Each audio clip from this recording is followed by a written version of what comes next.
Prologue. Carlos was just getting out of the shower when the phone rang. He wrapped a towel around his waist and stumbled out into the cramped living room, nearly tripping over a still unopened box of books in his haste to get to the bleating phone. He hadn't had time to get an answering machine since moving to the city, and only the new field office had his number. It wouldn't pay to miss any calls, particularly since Umbrella was footing his bills. He snatched up the receiver with one dripping hand and tried not to sound too out of breath. "Hello? Carlos, it's Mitch Harami." Unconsciously, Carlos stood up a little straighter, still clutching at his damp towel. "Yes, sir." Harami was his squad leader. Carlos had only met him twice. Not enough to get a solid read on him, but he seemed competent enough. As did the other guys in the squad. Competent, if not exactly up front, like Carlos. No one talked much about their past, although he knew for a fact that Harami was involved in gun running through South America a few years back, before he'd started to work for Umbrella. It seemed that everyone he'd met on the UCBS had a secret or two, most of them involving activities not strictly legal. Orders just came down on a developing situation. We're calling everyone in on this, ASAP.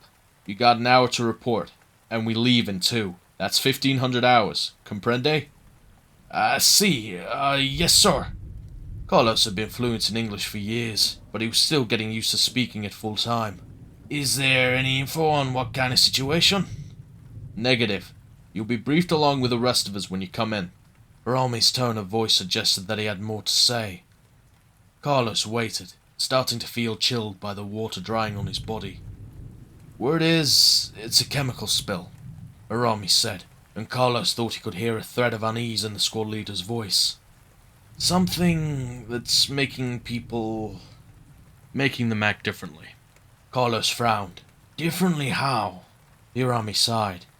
"They don't pay us to ask questions, Oliveira, do they? Now, you know as much as I do. Just get here." "Yes, sir," Carlos said, but Harami had already hung up. Carlos dropped the receiver into its cradle, not sure if he should feel excited or nervous about his first UCBS operation. Umbrella Biohazard Countermeasure Service. An impressive title for a group of hired ex-mercenaries and ex-military, most with combat experience and shady backgrounds. The recruiter in Honduras had said that they'd be called upon to deal with situations that Umbrella needed to be handled quickly and aggressively and legally. After 3 years of fighting in private little wars between rival gangs and revolutionaries, of living in mud shacks and eating out of cans, the promise of real employment, and at an astonishingly good wage, was like an answered prayer. Too good to be true, that's what I thought. And what if it turns out that I was right? Carlos shook his head. He wasn't going to find out standing in a towel. In any case, it couldn't possibly be worse than shooting it out with a couple of coked-up pendejos in some anonymous jungle wondering if he'd ever finally hear the bullet that took him out. He had an hour, and it was a 20-minute walk to the office. He turned towards the bedroom, suddenly determined to show up early, to see if he could get any more out of Harami about what was going on. Already he could feel the warm build-up of nervous adrenaline in his gut, a feeling he'd grown up with, and knew better than any other. Part anticipation, part excitement, and a healthy dose of fear. Carlos grinned as he finished toweling off, amused at himself. He spent too much time in the jungle. He was in the United States now, working for a legitimate pharmaceutical company. What was there to be afraid of?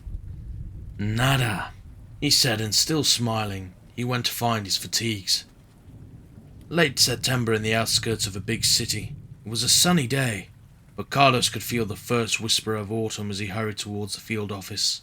A kind of thinning of the air, leaves beginning to wilt on the branches overhead. Not that there were many trees. His apartment was on the edge of a sprawling industrial area. A few dingy fabrication plants, fenced lots overgrown with weeds, seeming acres of run-down storage facilities.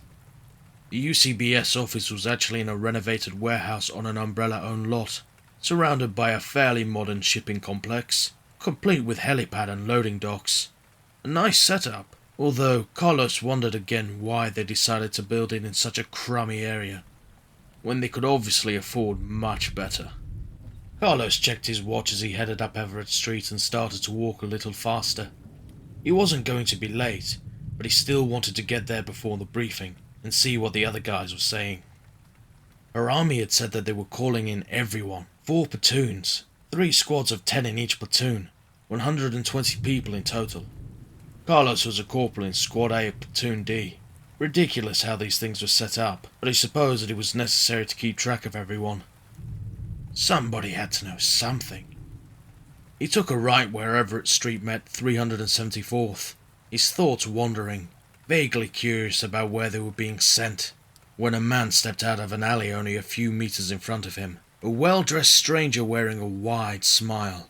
He stood there, his hands jammed into his pockets of an expensive trench coat, apparently waiting for Carlos to reach him.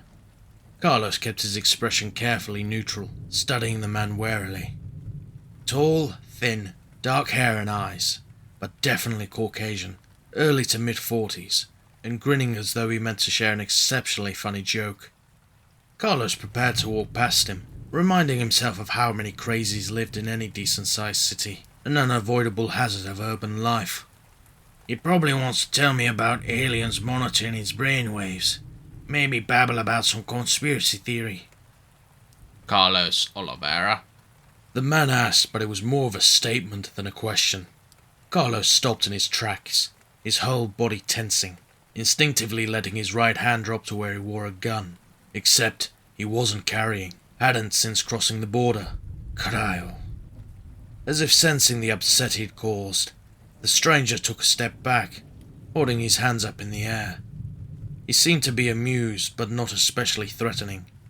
Who's asking? Carlos snapped. And how the hell do you know my name? My name is Trent, Mr. Oliveira, he said, his dark gaze glistening with barely suppressed mirth. And I have some information for you. Chapter 1. In the dream, Jill didn't run fast enough. It was the same dream she'd suffered every few days since the mission that had nearly killed them all. That terrible, endless night in July, back when only a few raccoon citizens had been hurt by Umbrella's secret, and the STARS administration wasn't completely corrupt. Back when she was still stupid enough to think that people would believe their story. In the dream, she and the other survivors, Chris, Barry and Rebecca, waited anxiously for rescue at the hidden laboratory's helipad, all of them exhausted, wounded, and very aware that the buildings around and beneath them were about to self-destruct. It was dawn, cool light coming in shafts through the trees that surrounded the Spencer estate, stillness broken only by the welcome sound of the approaching copter. 6 members of the Special Tactics and Rescue Squad were dead, lost to human and inhuman creatures that roamed the estate. If Brad didn't set down quick, there wouldn't be any survivors. The lab was going to blow, destroying the proof of Umbrella's T-virus spill and killing them all. Chris and Barry waved their arms, motioning for Brad to hurry. Jill checked her watch, dazed, her mind still trying to grasp all that had happened to sort it all out. Umbrella Pharmaceutical, the single biggest contributor to Raccoon City's prosperity and a major force in the corporate world, had secretly created monsters in the name of bioweapons research, and in playing with fire had managed to burn themselves very bad. That didn't matter now. All that mattered was getting the hell away. We've got maybe 3-4 minutes max. A crash. Jill whirled around and saw chunks of concrete and tar fly into the air and rain down over the northwest corner of the landing pad. A giant claw stretched up from the hole and fell across the jagged lip, and a pale, hulking monster, the one she and Barry had tried to kill in the lab, the tyrant, leaped out into the heliport. It rose smoothly from its agile crouch and started towards them. It was an abomination, at least 8 feet tall, once human, perhaps, but no more. Its right hand normal, its left a massive chitinous grasp of claws. Its face had been horribly altered, its lips cut away so it seemed to grin at them through sliced red tissue, and its naked body was sexless. The thick, bloody tumour was its heart, shuddering wetly outside of its chest. Chris targeted the pulsing muscle with his Beretta, fired 5 9mm rounds, tearing into its ghastly flesh. The tyrant didn't even slow down. Barry screamed for them to scatter. And then they were running, Jill pulling Rebecca away, the thunder of Barry's 357 crashing behind them. Overhead, the copter circled and Jill could feel the seconds ticking away. almost believed she could feel the explosion building beneath her feet. She and Rebecca pulled their weapons and started firing. Jill continued to pull the trigger even as she watched the creature knock Barry to the ground, slamming in a new clip as it went right after Chris, firing and screaming, enveloped by the rising terror. Why won't it go down? From above, a shout. Something was thrown out of the copter. Chris ran for it, and Jill saw nothing else, nothing but the tyrant as it turned its attention towards her and Rebecca, indifferent to the firepower that continued plugging bloody holes through its strange body. Jill turned and ran and saw the girl do the same, and knew that the monster was after her, the face of Jill Valentine embedded on its lizard brain. Jill ran, and suddenly there was no heliport. There was no crumbling mansion. Only a million trees, and the sounds of her boots slapping on the earth, the pulse of blood in her ears. Her ragged breath, the monster was silent. Behind her, a mute terrible force, relentless as inevitable death. A mute and terrible force, relentless and as inevitable as death. They were dead. Chris and Barry, Rebecca, even Brad. She knew it. Everyone but her. And as she ran, she saw the tyrant's shadow stretch out in front of her, burying her own, and the hiss of its monstrous talons slicing down and melting through her body, killing her. No. No. No! Jill opened her eyes, the words still on her lip. It wasn't the scream she imagined, but the weak strangled cry of a woman doomed, caught in a nightmare from which there was no escape. Which am I? None of us were fast enough after all. She lay still for a moment, breathing deeply, moving her hand away from her loaded Beretta under her pillow. It had become a reflex, and one she wasn't sorry to have developed. Useless against nightmares, though, she muttered, and sat up. She'd been talking to herself for days now. Sometimes she thought it was the only thing that kept her sane. A ray of light crept in through the blinds, casting the small bedroom in shadow. The digital clock on her nightstand was still working. She supposed she should be glad that the power was still on, but it was later than she'd hoped, nearly 3 in the afternoon. She'd slept for almost 6 hours, the most she'd managed to get in over the last 3 days. Considering what was going on outside, she couldn't help a flush of guilt. She should be doing more to save those who could still be saved. Knock it off. You know better. You can't help anyone if you collapse.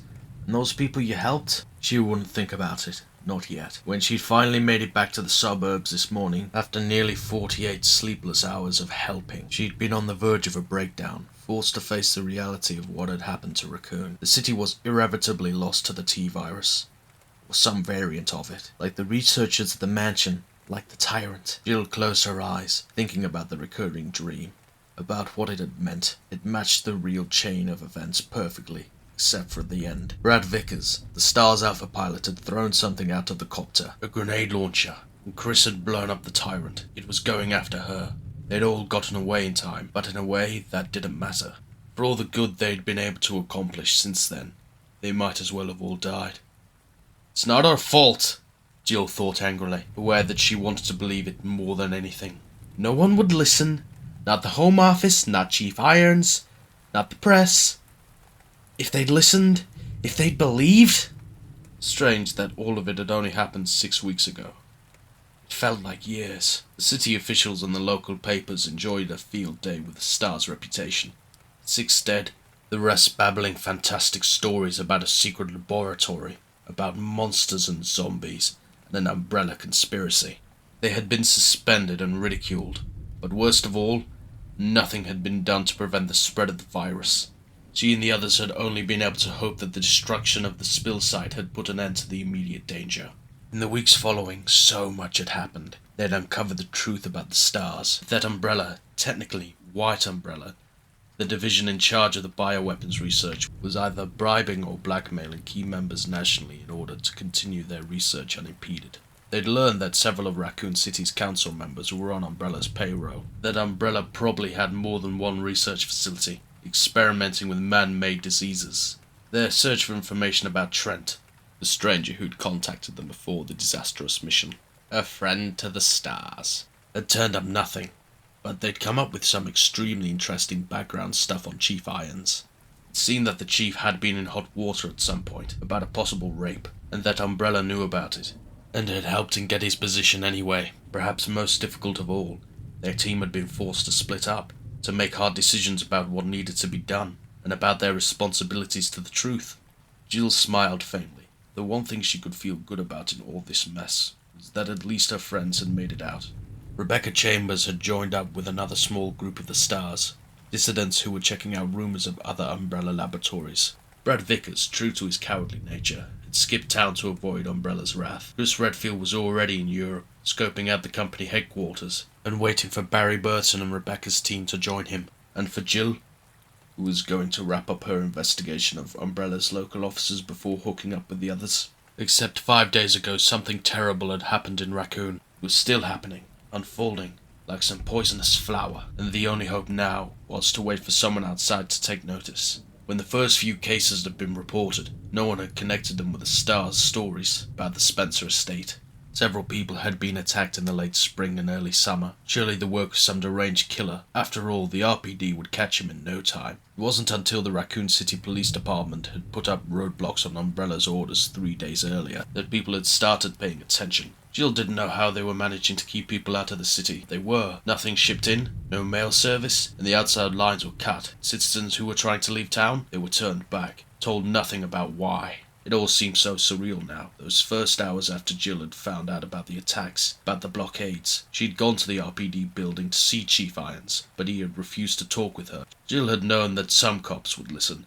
Not everyone was as blind or corrupt as Irons, but even with the bizarre nature of the assaults they'd witnessed, they hadn't been ready to accept the truth. And who can blame them? Umbrella, the company that's responsible for building up our fair city, has been experimenting with a designer virus in their own backyard. They've been breeding and growing unnatural creatures in secret laboratories under the city, then injecting them with something that makes them incredibly strong and incredibly violent. When humans are exposed to this stuff, they become zombies, for the lack of a better term. Flesh-eating, mindless monsters. Decaying on the hoof, zombies, who feel no pain and try to eat other people. They're not really dead, but they're pretty close. So let's work together, okay? Let's go down there and start mowing down unarmed citizens in the streets. Your friends and neighbors. Because, if we don't, you could be next. Sitting on the edge of the bed, Jill sighed. She'd been a little more tactful, but no matter how well she worded it, it was an insane story. Of course they hadn't believed her, not then. Not in the light of day and in the safety of their uniforms. It hadn't been until after dark, when the screaming started. That had been the 25th of September, and today was the 28th, and the police were almost certainly all dead. She'd last heard gunshots yesterday? Last night? It could have been the rioters, she supposed. But it didn't matter anymore. Raccoon was dead, except for the brain-dead virus carriers that roamed around the streets looking for a meal. Between no sleep and a near-constant pump of adrenaline, the days blurred together for her. After the police force had been destroyed, Jill had spent her time looking for survivors. Endless hours ducking down alleyways, knocking on doors, combing buildings for those who managed to hide. She'd found dozens, and with some help from a few of them, they'd managed to make it to a safe place. A high school that they'd barricaded. Jill had made sure they were secure before going back out into the city, searching for others. She'd found no one, and this morning, when she'd gone back to the high school, she didn't want to think about it. But some part of her knew that she had to, that she couldn't afford to forget. This morning she'd gone back and the barricade was gone, torn down by zombies, or perhaps taken down by someone inside. Someone who looked out and thought they saw a brother, or an uncle, or a daughter. In the crowd of flesh-eaters, someone who thought they were saving the life of a loved one, not realizing it was too late. It had been a slaughterhouse.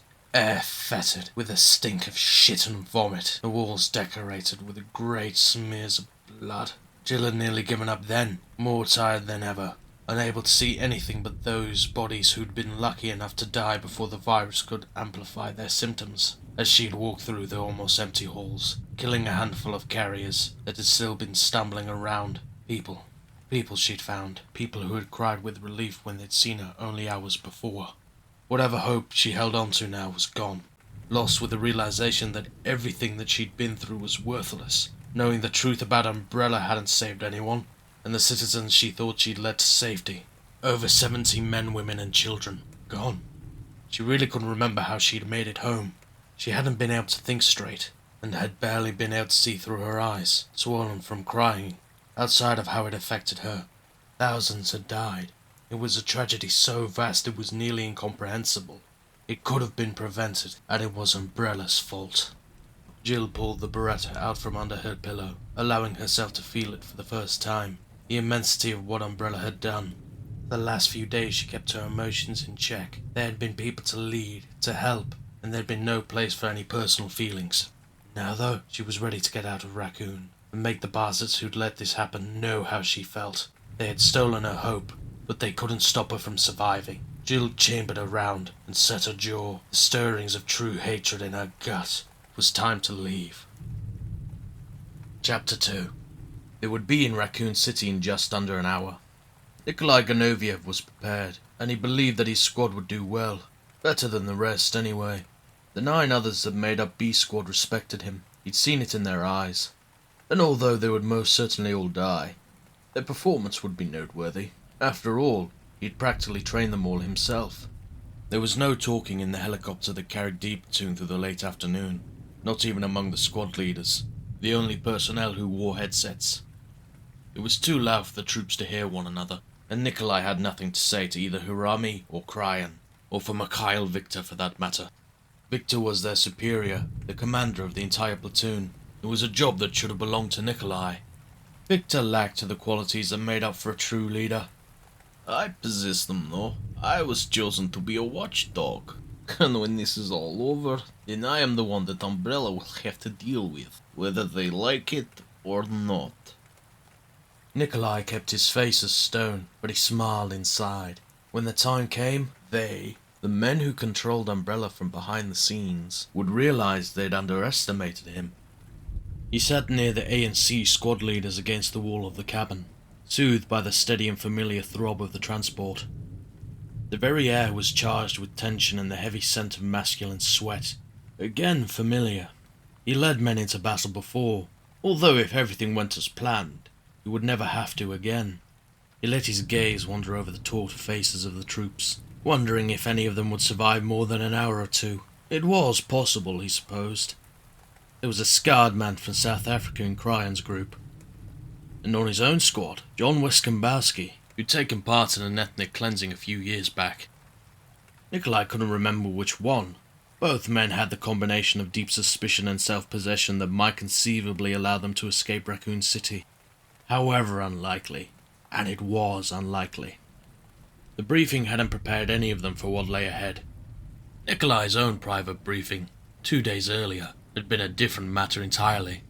Operation Watchdog, they called it. He knew the projected numbers. He had been told what to expect, and how to most effectively dispatch the unclean, the walking diseased.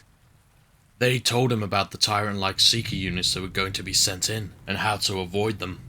He knew more than anyone on the transport. But I'm also readier than Umbrella can possibly imagine, because I know the names of the other dogs. Again, he suppressed a little smile. He possessed additional information that Umbrella didn't even know he had, that was worth a great deal of money, or would be, soon enough. On the surface, the UCBS was being sent in to rescue civilians. That was what they'd been told anyway, but he was one of the 10 who'd been chosen to gather and record data on the T-virus carriers, human and otherwise, and on how they faced against trained soldiers. The real reason the UCBS were being sent in, aka Operation Watchdog. In the helicopter that carried A Platoon were 2 others disguised as UCBS. There were 6 already planted in Raccoon City, 3 scientists, 2 umbrella paper pushers, and a woman who worked for the city. The 10th was a police officer, a personal assistant to the chief himself. Each of them probably knew 1 or 2 others that Umbrella had handpicked as information collectors, but thanks to his well-developed computer skills and a few borrowed passwords, he was the only one who knew about them all, as well as where each was supposed to file their reports. Wouldn't their contacts be surprised when they failed to report in? Wouldn't it be amusing if only one watchdog survived and was able to name his price for the information that he'd gathered? And wasn't it amazing to think that a man could become a multi-millionaire if he was willing to expend a thought, a bit of effort, and a few bullets? 9 people. He was 9 people away from being the only Umbrella employee to have the information they wanted. Most, if not all, the UCBS would die quickly. and then he'd be free to find the other watchdogs, to collect their data and end their miserable lives. This time he couldn't help it. Nikolai grinned. The mission that lay ahead promised to be an exciting one, a true test of his many skills, and when it was over, he was going to be a very wealthy man. In spite of the cramped seating and the dull roar of the copter's engines, Carlos was only faintly aware of his surroundings. He couldn't get his mind off Trent and the decidedly weird conversation they'd had only a couple of hours ago, and he found that he kept replaying it, trying to decide if any of it was useful. Carlos had trusted the guy about as far as he could toss him. The man had been way too happy. Not outwardly so much, but Carlos had gotten the definite impression that Trent was laughing about something just beneath the surface.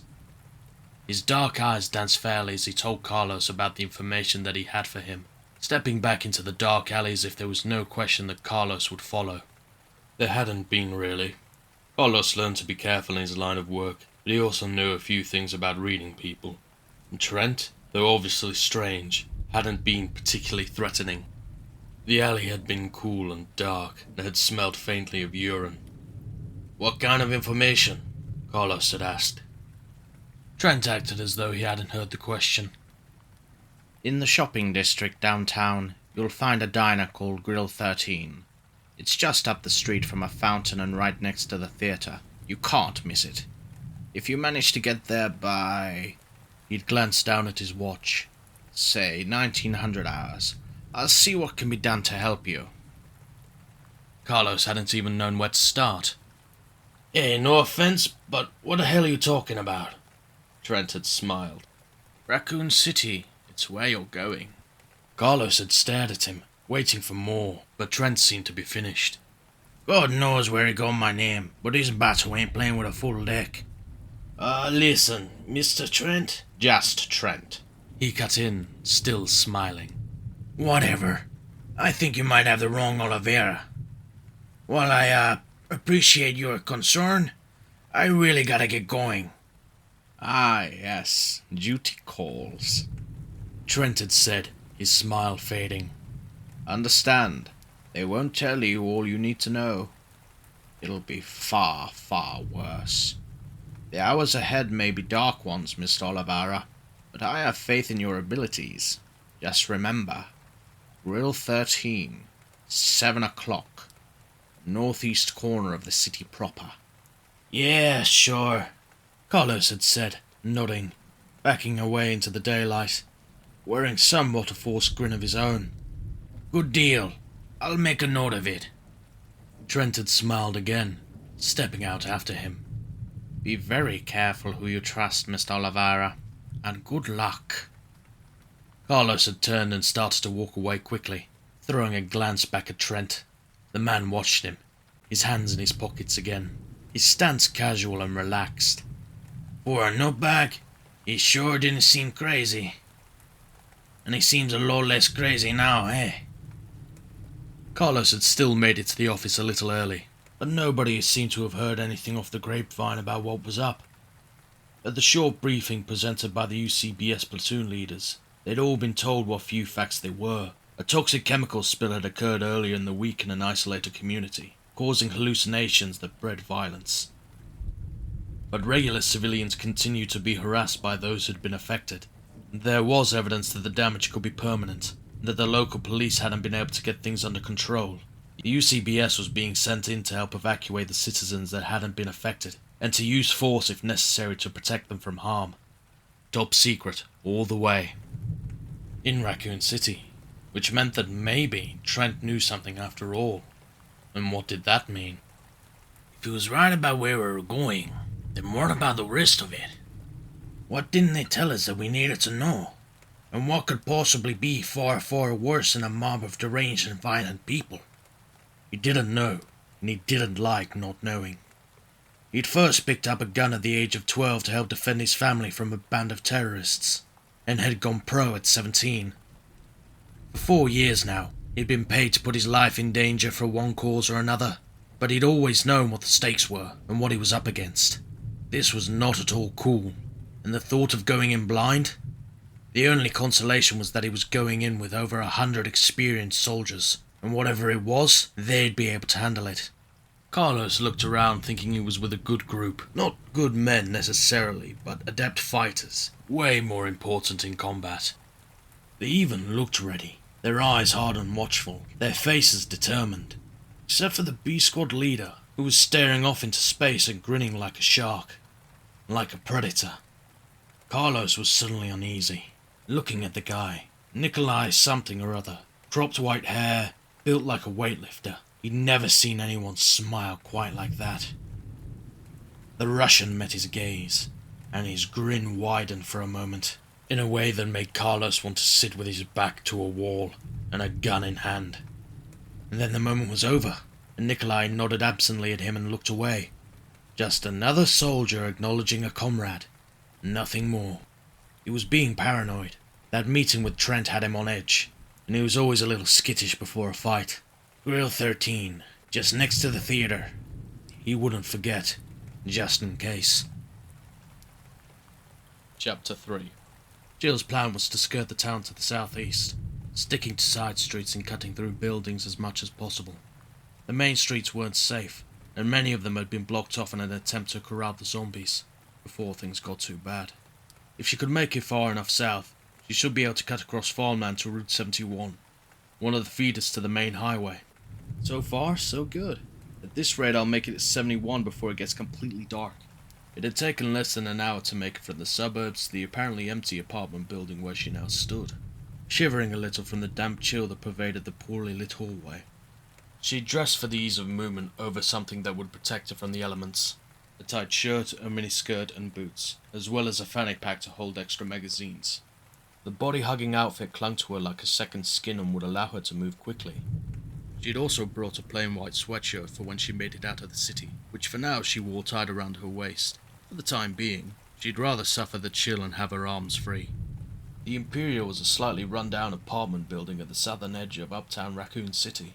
Jill had discovered that from one of her earlier excursions, that once infected, the T-virus zombies went in search of food as soon as they could, abandoning their homes and taking to the streets. Not all of them, of course, but enough so that cutting through buildings was generally safer than being out in the open.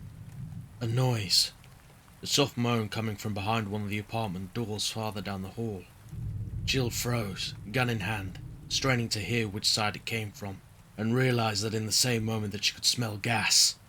"Shit!" she whispered, trying to recall the layout of the building as her oily, pungent scent filled her nostrils. A right turn where the corridor teed ahead, and another right? Or is the lobby right there? Think. You were only here 2 days ago. Jesus, that's gonna be a massive leak. There was another groan from up ahead, definitely coming from the apartment on the left. It was the mindless, the empty sound that the zombies made, the only sound they could make as far as she knew. The door was cracked open. Jill almost imagined she could see the shimmering waves of the gas-thick air pouring out into the hall. She gripped the Beretta tighter and took a step backwards. She'd have to go back the way she'd come. She didn't dare risk firing, and she didn't particularly want to fend off one of the carriers barehanded. A single bite from one of them would pass the infection onto her. Another step backwards and... freak. Jill spun around instinctively, raising her weapon as the door swung open perhaps 5 meters back. The shuffling, stoop-shouldered man lurched his way out into the gloom, cutting her off in the back entrance. He had the sallow skin and dead eyes of a virus carrier, as if the fact that one of his cheeks had been ripped off wasn't proof enough. Zombies felt no pain. As this one opened its mouth to moan hungrily at her, she could see the base of its grey swollen tongue, and even the reek of gas couldn't overwhelm the sticky sweet odour of its decaying flesh. Jill turned, saw that the hallway ahead was still clear. She had no choice but to run past the apartment with the gas leak and hope that its resident was too slow to try for her. Go! Now! She took off, staying as close to the right side of the hall as she could, feeling the effects of the gas as she pumped her arms for more speed. The soft distortion of the light, a sense of dizziness, an ugly taste at the back of her throat. She ran past the cracked door, distantly relieved that it opened no wider. Suddenly remembering that the lobby was directly to the right, she rounded the corner, and bam! Collided with a woman, knocking her down. Jill careened off her, hitting the stucco wall with her right shoulder hard enough that light powder settled over them. She barely noticed, too intent on the fallen woman and the three figures still standing in the small foyer, shifting their dumb attention to Jill. All of them were virus carriers. The woman, dressed in the tatters of her once white nightgown, gurgled incoherently and tried to sit up. One of her eyes was gone, the red raw socket shining in the overhead light. The three others, all male, started towards Jill, moaning, their gangrenous arms raising slowly. Two of them were blocking the metal and glass wall that led to the street. Her way out. Three on foot, one crawling, reaching out for her legs, at least two behind her. Jill scuttled sideways towards the security door, weapon pointed at the peeling forehead of the closest, less than 2 meters away. The wall of mailboxes behind him were made of metal, but she had no choice. She could only hope that the gas fumes were weaker here. The creature lunged and Jill fired, simultaneously leaping for the door as a semi-jacketed round tore into his skull. She felt as much as she heard the explosion. Boom! A displacement of fiery air that shoved her in the direction she jumped. Hard. Everything was moving too fast to separate, to understand the chronology. Her body aching, the door dissolving, the world blotted out in shades of strobing white. She tucked and rolled, the hard asphalt biting into her shoulder, the horrific smells of flash-fried meat and burning hair washing over her as shards of blackened glass peppered the street. Jill scrambled to her feet, ignoring all of it as she spun around, ready to fire again as the flames began to eat the remains of the Imperial. She blinked her watering eyes, widening them, trying to see past the shimmering flash spots that covered everything around her. At least two of the zombies were down, probably dead, but two others stumbled around in the burning wreckage, their clothes and their hair on fire. To Jill's right and rear there were remnants of a police blockade, the barrier rail and parked cars. She could hear more of the human carriers on the other side, shuffling and moaning. And there, to her left, already turning its slack and lolling head in her direction, was a single male, his ripped clothes slathered in drying blood. Jill took aim and squeezed the trigger, sending a bullet through its virus-ridden brain, walking towards it even as it crumbled. There was a dumpster just past the dying body. Past that, several uptown blocks of shopping districts, now her best choice for escape. Have to head west? Let's see if I can work around the blockades further along. With the immediate danger past, she took a few seconds to catalogue her injuries. Abrasions on both knees, a bruised shoulder speckled with grit. It could have been a hell of a lot worse. Her ears rang and her vision still suffered, but those would pass soon enough. She reached the dumpster and did her best to lean over it, to see down either side of the overcast north-south street in front of her. The bin was wedged between the side wall of a trendy clothes shop and a decidedly crunched car. Jill listened for a moment, for the cries of hunger, or for the distinctive shuffling sound of multiple carriers, but she heard nothing. Probably wouldn't be able to hear a brass band at this point, she thought sourly, and hoisted herself up. Straight across from the dumpster there was a door that she thought led through a back alley, but she was more interested in what lay to the left. With any luck, a straight shot out of town. Jill jumped down, glanced to either side, and then felt the tendrils of real panic wrap around her brain. There were dozens of them, left and right, the closest already moving to cut her off from the dumpster. "Move, Jilly!" Her father's voice. Jill didn't hesitate, took 2 running steps and threw her uninjured shoulder against the rusting door straight ahead. The door shuddered but didn't give. "Come on," she said, unaware that she'd spoken, forcing herself on the door. "Doesn't matter how close they are, gotta get through." She rammed the door again, the cloying scent of their rotting flesh enveloping her, and still the door held. "Focus. Do it now." Again the authoritative voice of her father, her first teacher.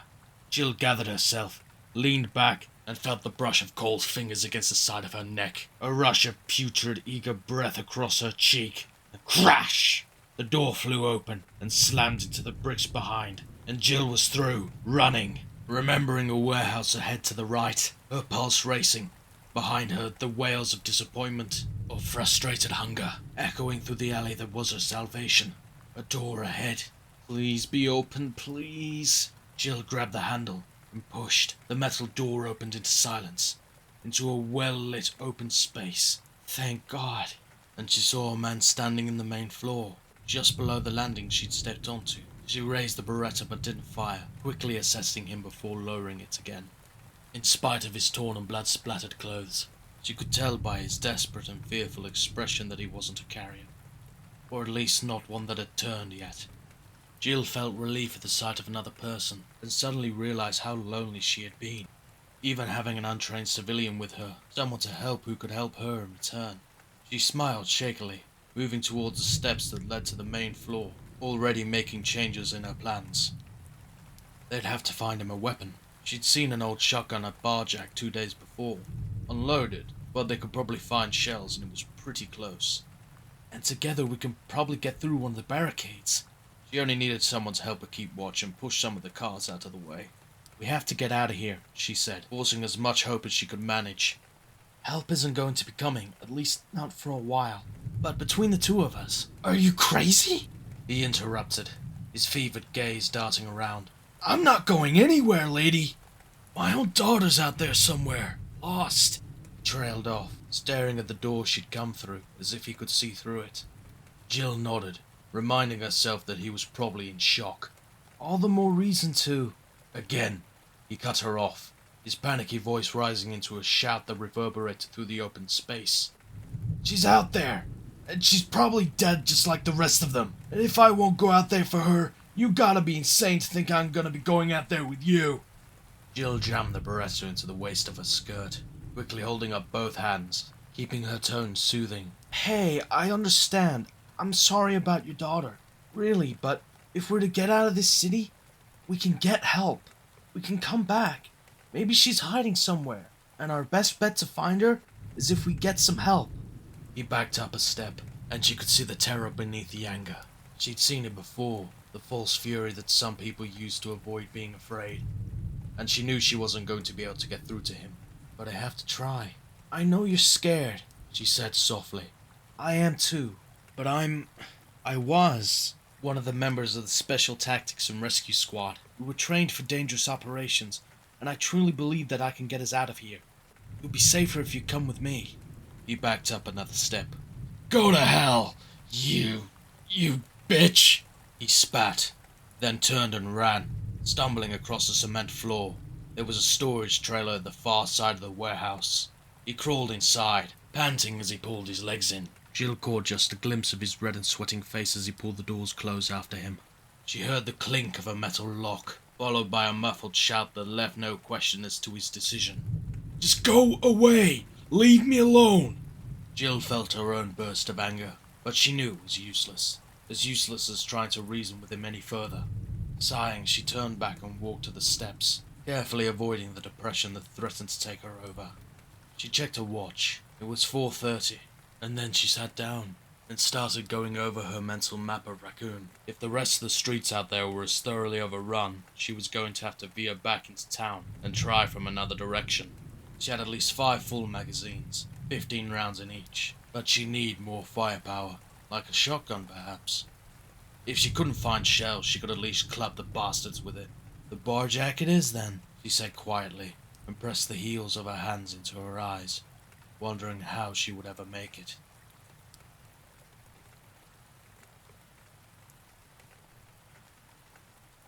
Chapter 4. They reached the city in the late afternoon. It was 650 hours by Carlos's check, and they prepared to drop out over a deserted lot. Apparently there was some kind of underground facility or some such nearby, owned by Umbrella. At least that's what they'd been told in the briefing. Carlos got in line with his squad, assault rifle slung over his shoulders. He hooked himself to the drop line and waited for Army to open the door. Directly in front of Carlos was Randy Thomas, one of the friendlier guys in A Squad. Randy glanced back at him and pretend growled, pointing his forefinger and thumb at Carlos, making a mock gun motion. Carlos grinned, then clutched at his gut as if he'd been shot. Stupid shit, but Carlos found himself relaxing a little as their leader pulled the door open, and the roar of multiple choppers filled the cabin. 2 by 2, the men in front of Carlos slid down the dual rappelling lines anchored to the body of the helicopter. Carlos stepped closer to the opening, squinting against the whipping wind to see where they'd be landing. Their copter cast a long shadow in the late day, and he could see men from other platoons on the ground, lining up by squad. He stepped out a second after Randy, the thrill of practical freefall sending his stomach into his chest. A blur of passing sky, and he touched down, unhooking from the line and hurrying to where Harami stood. A few minutes later they were all down. Almost in unison, the 4 transport copters swung west and buzzed away, their noise fading as dust settled around the assembled troops. Carlos felt alert and ready as the squad and platoon leaders started to point in different directions, signing routes that had been plotted before they'd left the field office. Finally, as the helicopters grew smaller, they could finally hear again. Carlos was struck by the silence of their surroundings. No cars, no industrial sounds at all, yet they were at the edge of a decently sized city. Weird how one took those noises for granted, not noticing them at all until they weren't there. Mikhail Victor, D platoon supervisor, stood quietly with Harami and the two others, Kyron and that creepy Russian, while the supervisors of A, B, and C platoons gave directions. The squads were moving out briskly with a minimum of noise. Their bootsteps seemed overly loud in the still air. Carlos saw vague looks of unease on some of the passing faces, a look he knew he wore. It was so quiet. It was so damn eerie out. The stillness. It must have been because people were homesick or held up somewhere. A squad, double time, Harami called, and even his voice seemed oddly muted. Carlos put it out of his mind as they started jogging after him.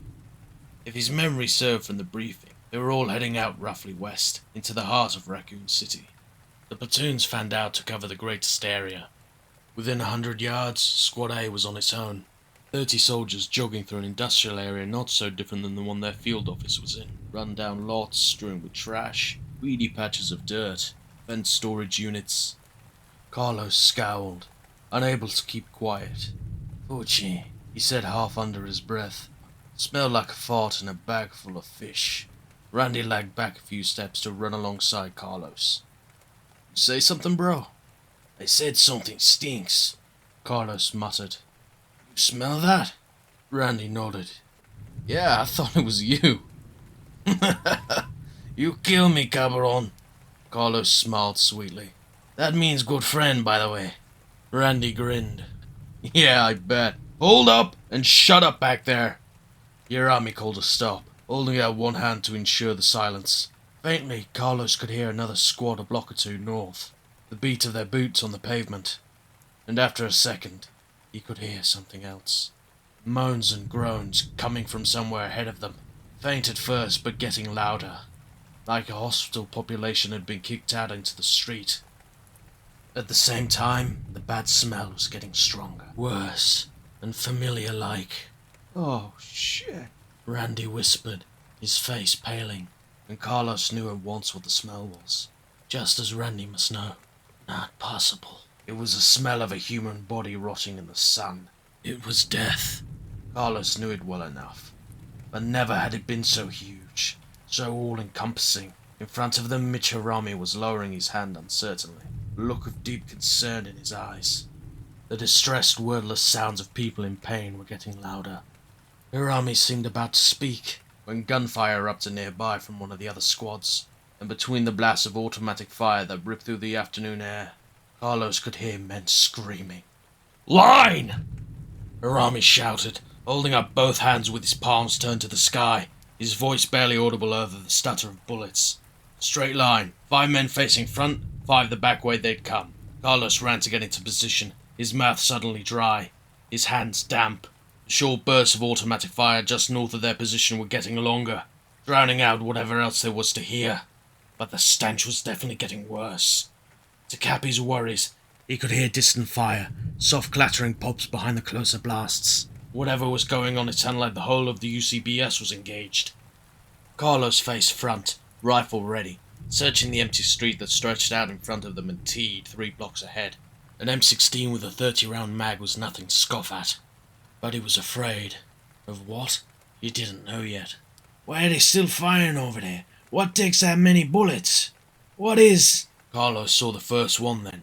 A staggering figure that half fell from a building 2 blocks in front of them. The second lurched out from across the street, followed by a third, a fourth. Suddenly at least a dozen plodding, stumbling people were in the street, coming their way. They seemed to be drunk. Christ! What in the hell's wrong with them? Why are they walking like that? The speaker was next to Carlos. Olsen was his name. He was facing the direction they'd come from. Carlos shot a look back and saw at least 10 more reeling towards them, appearing as if out of nowhere, and he had realized that in the same moment the gunfire north of them was dying out. The intermittent bursts were fewer and further apart. Carlos faced front again and felt his jaw drop at what he saw and heard. They were close enough that he could make out individual features, their strange cries clearly audible now. Tattered, blood-stained clothing, although a few were partially naked, pallid faces stained red, with eyes that saw nothing. The way that several held their arms out, as if reaching out for the line of soldiers still a block away, and the disfigurations, and great hunks of skin and muscle torn off, body parts bloated and wet with putrefaction. Carlos had seen the movies. These people weren't sick. They were zombies, the walking dead, and for a moment, all he could do was watch as they tottered towards him. Not possible, Chile. And as his brain wrestled to accept what he was seeing, he remembered Trent. He remembered what Trent had said about the dark hours ahead. Fire! Fire! Hirami was screaming as if from a great distance, and the sudden, violent chatter of automatic weapons to either side snapped Carlos back to reality. He aimed at the swollen belly of a fat man wearing pajama bottoms and he fired. 3 bursts, at least 9 rounds smacked into the man's corpulent gut, punching a rough line across his lower belly. Dark blood splashed out, soaking the front of his pants. The man staggered but did not fall. If anything, he seemed more eager to reach them, as if the smell of his own blood incited him. A few of the zombies had gone down, but they continued to crawl forward on what was left of their stomachs, scraping their fingers across the asphalt in their single-minded purpose. The brain. Gotta get the brain. In the movie, shooting him in the head is the only way. The closest, perhaps 20 feet away now, a gaunt woman who seemed untouched except in the dull glint of bone beneath her matted hair. Carlos sighted the exposed skull and fired, feeling crazy relief when she went down as she stayed there. The head! Aim for the head! Carlos shouted, but already Hirami was screaming, wordless howls of terror that were quickly joined by some of the others as their line began to dissolve. Oh no! From behind, the zombies had reached them. Nikolai and Wispowski were the only 2 from B team to make it, and only then because they'd both taken advantage where they could. Nikolai had pushed Brett Mathis into the arms of one of the creatures when it had gone too close, gaining a few precious seconds that had allowed him to escape. He'd seen Wispowski shoot Lee's left leg for the same reason, crippling the soldier and leaving him to distract the closest virus carriers. Together, they had made it to the apartment building's fire escape, some 2 blocks from where the others had fallen. Gunfire tattered erratically as they climbed the rusty steps, but already hoarse screams of dying men were falling into silence, becoming lost in the cries of the hungry damned. Nikolai weighed his options carefully as they scaled the fire escape. As he'd predicted, John Wescombowski was a survivor, and obviously had no problem doing whatever was necessary to remain one. For as bad as things were in Raccoon, worse in fact than he'd been led to believe, it might pay to have such a man watching his back. And if we're surrounded, there would be someone to sacrifice, so that I might get away. Nikolai frowned as they reached the rooftop. Wescombowski stared out at what they could see from the 3 stories up. Unfortunately, the sacrifice element worked both ways.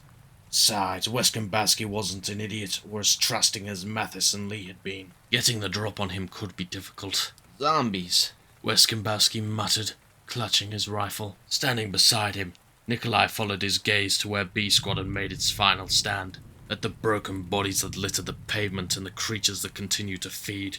Nikolai couldn't help but feeling a bit disappointed. They died in minutes, hardly putting up a fight. So, what's the plan, sir? The sarcasm was obvious, both in tone and in the half-amused, half-disgusted expression that he turned to Nikolai. Obviously, Wescombowski had seen him offer up Mathis.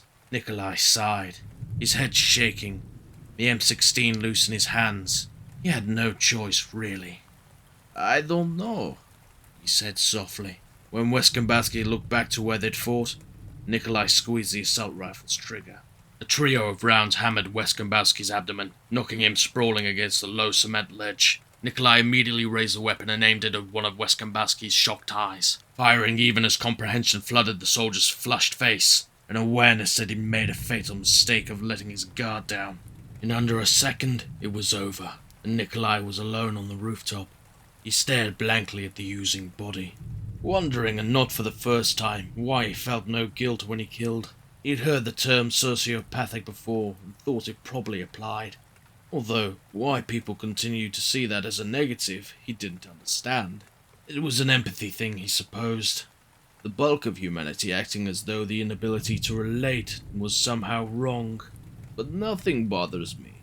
I never hesitate to do what needs to be done, no matter how it is perceived by others. What's so terrible about that? True, he was a man who knew how to control himself. Discipline, that was the trick. Once he decided to leave his homeland, within a year he didn't even think of Russia anymore. When he'd become a mercenary, he'd train night and day with every manner of weapon, and test his skills against the very best in the field. He'd always won. Because no matter how vicious his opponent, Nikolai knew that having no conscience set him free, just as having one hindered his enemies. This was an asset, was it not? Weskambaski's corpse had no answer. Nikolai checked his watch, already bored with his philosophical wanderings. The sun was low in the sky and it was only 1700 hours. He still had much to do if he meant to leave Raccoon with everything he needed. First, he needed to pick up a laptop and access files he'd created only the night before. Maps, names. There was supposed to be one locked up and waiting for him in the RPD building. Although he'd have to be extremely careful in the area, as 2 new Tyrant Seekers would surely be there at some point. One was programmed to find some chemical sample, and Nikolai knew that there was an Umbrella lab not far from the building. The other unit, the more technologically advanced creation, would be sent to take out the renegade Stars, assuming there were still any in Raccoon. And the Stars office inside the RPD? He wouldn't be in any danger as long as he stayed out the way, but he'd hate to get between any series of Tyrant and its target, even if only half of what he heard was true. Umbrella was taking full advantage of the Raccoon situation, taking proactive steps using the new Tyrant models. That's what they were. Exactly in addition to data gathering, Nikolai admired their efficiency. Nikolai heard a fresh burst of gunfire and reflexively stepped back from the edge of the roof, looking down to see 2 soldiers run past a moment later. One was injured, a ripped bloody patch near his right ankle, and he leaned heavily against the other for support. Nikolai couldn't identify the wounded man, but his helper was the Hispanic who'd been watching him on the helicopter. Nikolai smiled as the 2 stumbled past and out of sight. A few of the soldiers would have survived, of course. They probably would suffer the same fate as the injured man, who had almost been certainly bitten by one of the diseased. Or the fate that surely awaits the Hispanic. I wonder what he will do when his friend starts to get sick, when he starts to change. Probably try to save him in some pathetic tribute to honor. It'd be his undoing. Really, they were all as good as dead, amazed by how predictable they were.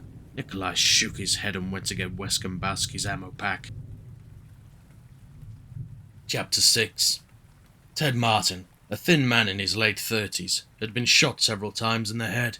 Nikolai couldn't tell if he'd been murdered or if he'd been put down after contracting the virus, and he didn't really care. What mattered was that Martin, whose official title was Personal and Political Liaison to the Chief of Police, Nikolai had saved the time that it would have taken to track him down. Most kind of you, Nikolai had said, smiling down at the very dead watchdog.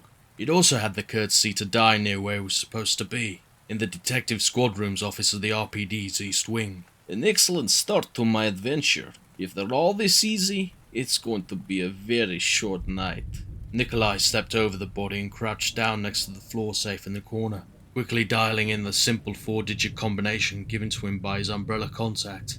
2236.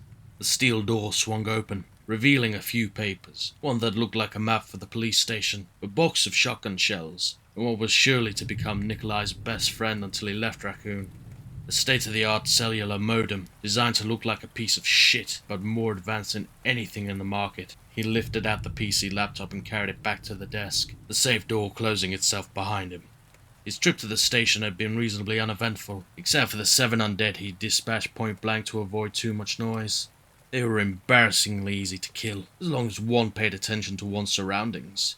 He hadn't come across any of Umbrella's pets yet. There was only one real challenge he expected to face. There was one nicknamed the Brain Sucker. That he was very much looking forward to meeting. A multi-legged crawler with killing claws. One thing at a time. Right now, you need information. He'd already committed the names and faces of his victims to memory, and had a great idea of when each one was supposed to make contact. If not necessarily when. All the watchdogs were on different schedules, subject to change but mostly accurate. Martin, for instance, was due to report to Umbrella from a computer terminal in the RPD's front desk at 1750 hours. About 20 minutes from now. His last report should have been just after noon. Let's see if you succeeded, Officer Martin, Nikolai said, quickly punching in the codes that he'd acquired to access Umbrella's updated progress reports. Martin, there you are. The policeman had missed his last 2 assignment windows, suggesting that he'd been dead or incapacitated for at least 9 hours now. No information to collect there. Nikolai carefully read the numbers on the other watchdogs, pleased with what he saw. Of the 8 watchdogs left after Martin, 3 others had failed to make their last assigned reports. 1 of the scientists, 1 umbrella worker, and 1 woman that worked for the city's water department. Assuming that they were dead, and Nikolai was willing to bet that they were, that left only 5.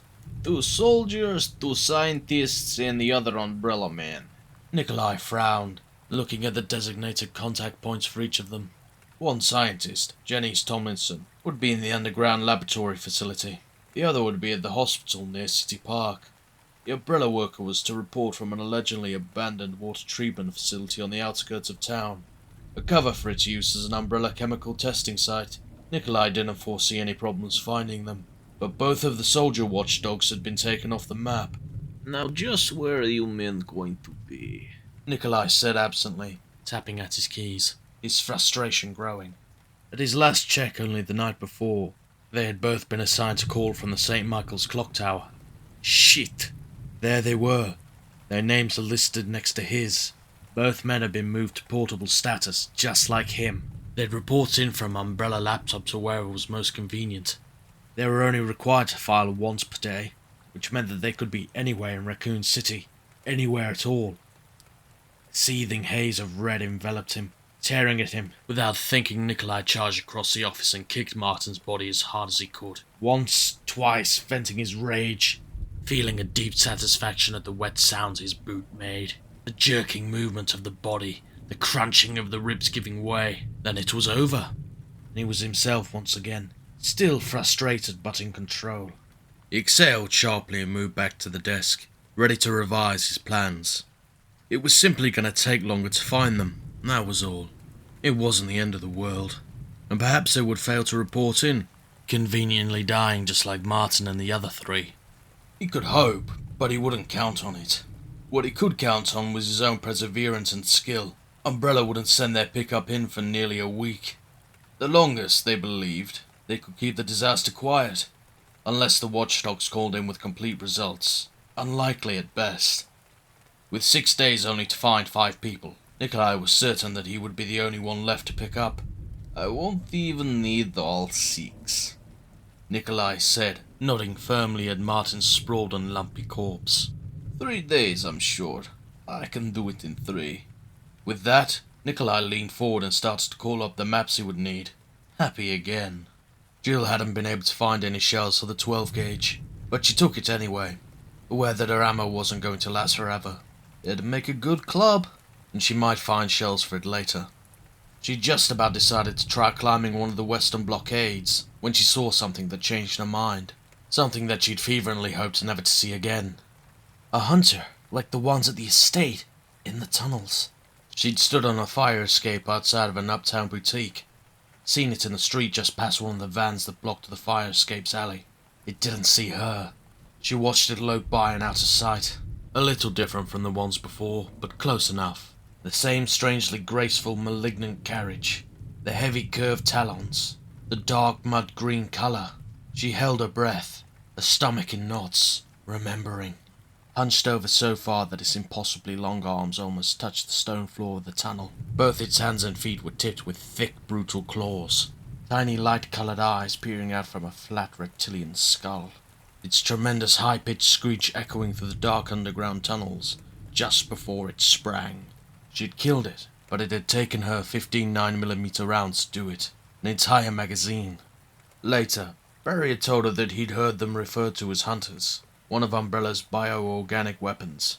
There had been other kinds on the estate. Feral, skin-looking dogs, a kind of giant flesh-eating plant that Chris and Rebecca had destroyed, spiders the size of small cattle, and the dark mutant bladed things with hooks for hands, the ones that hung from the ceiling of the estate's boiler room. skittering overhead like spined monkeys. And the tyrant, somehow the worst because you could see that it had been human once, before the surgeries, before the genetic tampering and the T-virus. So it wasn't just the T-virus loose in Raccoon. As awful as the realization as it wasn't exactly shocking. Umbrella had been messing around with some very dangerous stuff. Breeding, slaughtering nightmare children like some aberrant god without preparing for the inevitable consequences. Sometimes, nightmares just didn't go away. Unless they did this on purpose. No, if they'd meant to destroy Raccoon City, then they would have evacuated their own people, wouldn't they? It was a question that haunted her on her journey to the police station. Seeing the hunter had made up her mind for her about what to do next. She simply had to have more ammo. She knew there'd be some in the STARS office, in the gun safe, 9mm, probably shotgun shells, maybe even one of Barry's old revolvers. The station wasn't too far away at least. She stuck to the growing shadows, easily dodging the few zombies she passed, many of them too decayed to move faster than a slow walk. One of the gates she had to pass through to get to the station had been heavily roped and knotted. The knots were soaked with oil. She gave herself a mental kick for forgetting to bring a knife. Luckily for her, she'd picked up a lighter at the bar jack, although she was worried about some smoke drawing attention to her position. Until she got through the gate and saw a heap of burning debris farther ahead. Just in front of Umbrella's medical sales office. Damage left over from the riots, she guessed. She thought about stopping to put out the flames, but there didn't seem to be any danger of them spreading into the cement and brick alleyway. So here she was, standing at the gates of the RPD courtyard. The rioting had been bad here. Trashed cars, broken barricades, orange emergency cones littered the street, though there were no bodies amidst the rubble. To her right, a fire hydrant spewed a fountain of hissing water into the air. The gentle sound of splashing water might have even been pleasant in any other circumstance. A hot summer day, for instance. Children laughing and playing. Knowing that no fireman or city worker would be coming to fix the gushing hydrant made her ache inside, and the thought of children was too much. She blocked it out, determined not to let herself start thinking about the things she couldn't fix. She had enough to worry about, such as stocking up on supplies. So what are you waiting for anyway? A written invitation?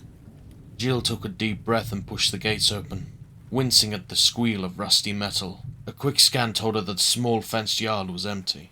She lowered her weapon, relieved, and carefully closed the gates before moving towards the heavy wooden doors of the RPD building. A lot of cops had died out in the streets, which would make this easier for her. As terrible as that was, not as many carriers to deal with once she got inside. The doors squeaked. Behind her, the gate swung open. Jill spun, almost firing at the figure that crashed into the courtyard, until she realized who it was. Brad! He stumbled towards the sound of her voice, and she saw that he was badly wounded. He clutched his right side, blood dripping over his fingers, a look of complete terror on his face as he reached towards her with his free hand, gasping. Jill! She stepped towards him, so focused on him that when he suddenly disappeared, she didn't understand what had happened. A wall of black had sprung up between them, a blackness that emitted a deep, numbing howl of fury, and started towards Brad and shook the ground with each massive step. Stars! It clearly said, the word nearly hidden beneath a wavering growl like that of a wild animal. Jill knew what it was without seeing its face. She knew it like she knew her own dreams. Tyrant. Brad fell backwards, shaking his head as if to deny the approaching creature, staggering in a half circle and stopping when his back hit brick. In the split second before he reached him, Jill could see it in profile. Time seemed to stop for that instant, allowing her to really see it, to see that it wasn't her nightmare tyrant. But no less horrible for that. In fact, it was worse. Between 7 and 8 feet tall, humanoid, its shoulders impossibly broad, its arms longer than they should have been. Only its hands and head were visible, the rest of its strangely proportioned body clothed in black, except for what appeared to be tentacles. Slightly pulsing ropes of flesh that were only half tucked under its collar, their points of origin unseen. Its hairless skin was the colour and texture of badly healed scar tissue, and its face looked as though whoever had designed the creature decided not to bother, instead pulling a too tight sack of torn leather over its rudimentary skull. Misshapen white eyes for slits set too low and separated by an irregular line of thick surgical staples. Its nose was barely formed, but the dominant feature by far was its mouth, or lack thereof. The lower half of its face was teeth, giant and square, lipless, set against dark red gums. Time started again when the creature reached out and covered Brad's entire face with one hand.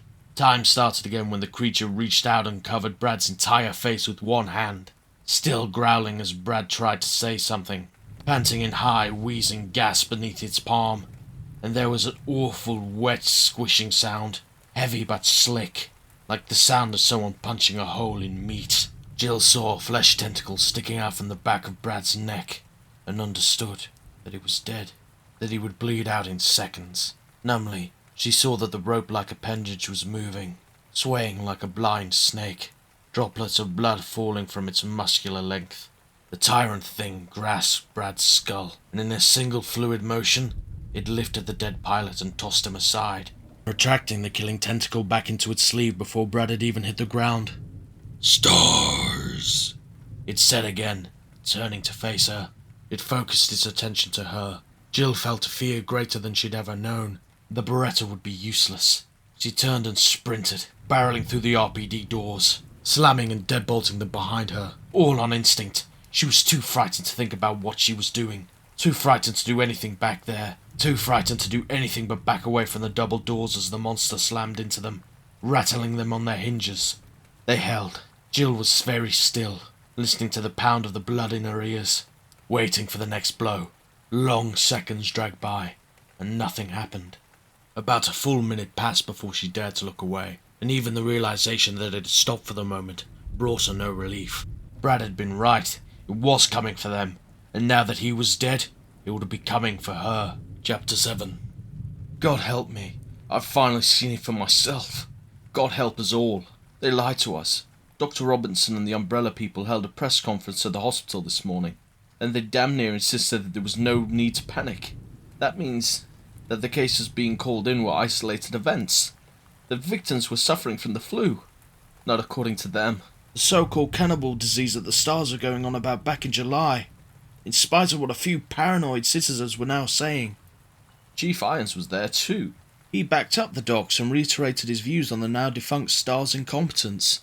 Case closed, right? Nothing to worry about. We're on our way back to the office from the press conference, South Cole Street, and there was some commotion holding up traffic. A couple stopped cars and a gathering crowd.